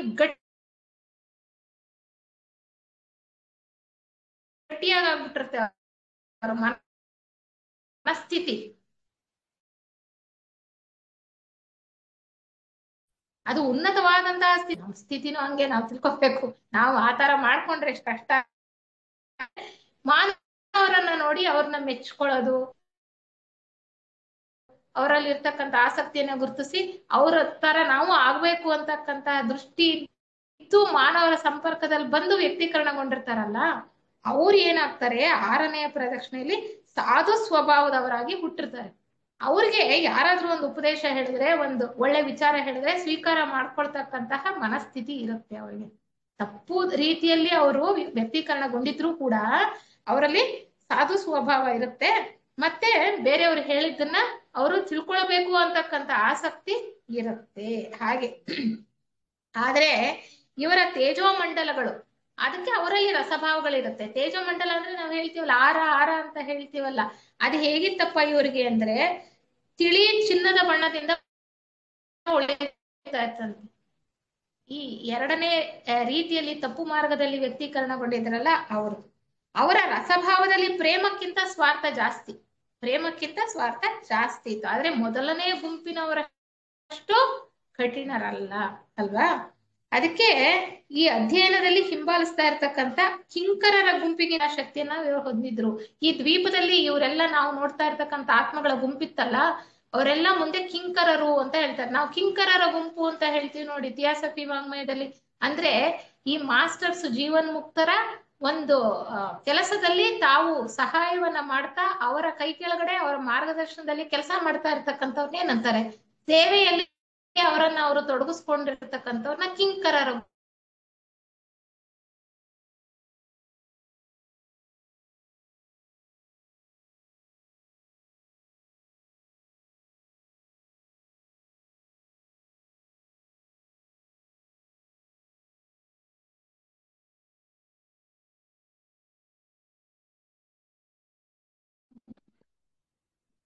ಹೇಳ್ತಾರೆ ಅಂದ್ರೆ ಇವರು ಕೂಡ ಡಿ ಗೋಳದಿಂದ ಈ ಗೋಳಕ್ಕೆ ಹೋಗ್ತಾರೆ. ಯಾರು ಈ ಒಂದು 2ನೇ ರೀತಿಯಲ್ಲಿ ತಪ್ಪು ರೀತಿಯಲ್ಲಿ ವ್ಯಕ್ತೀಕರಣಗೊಂಡಿರ್ತಾರಲ್ಲ ಅವರು ಹೋಗ್ತಾರೆ. ಆದ್ರೆ ಅವ್ರಿಗೆ ಹೆಚ್ಚು ಪ್ರಯೋಜನ ಆಗೋದಿಲ್ಲ, ಅವರು ಕೂಡ ಹೆಚ್ಚು ಮುಂದುವರಿಯೋದಕ್ಕೆ ಆಗೋದಿಲ್ಲ ಅನ್ನುವ ಲೇಖಕರ ಗುಂಪಿತ್ತಲ್ಲ ಅವ್ರ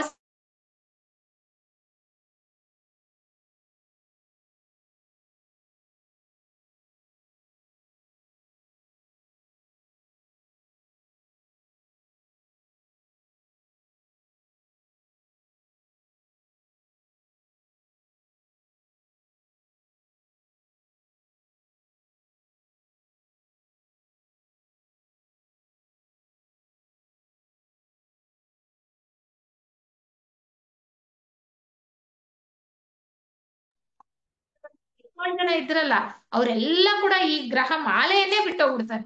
ಚಂದ್ರ ಗ್ರಹ ಮಾಲೆಯನ್ನೇ ಬಿಟ್ಟೋಗ್ಬೇಕಾತ ಅಂದ್ರೆ 6ನೇ ಪ್ರದಕ್ಷಿಣೆಯಲ್ಲೇ ಅವರ ಮಾಲೆಯನ್ನೇ ಬಿಟ್ಟೋಗ್ಬಿಡ್ತಾರೆ. ಯಾರು ಸಮರ್ಥರಲ್ಲ ಅಂತ ಗೊತ್ತಾಗುತ್ತೋ ಅವರನ್ನ ಆ ಮನುಗಳು ಯಾರು ಅಲ್ಲಿಯ ಸಂಸರಣೆಯನ್ನ ನಿರ್ದೇಶನ ಮಾಡ್ತಾ ಇರ್ತಾರೋ ನೋಡ್ಕೊಳ್ತಾ ಇರ್ತಾರೋ ಅವರು ಆ ಗ್ರಹಮಾಲೆಯಿಂದನೇ ಹೊರಗಡೆ ಕಳಿಸ್ಬಿಡ್ತಾರೆ.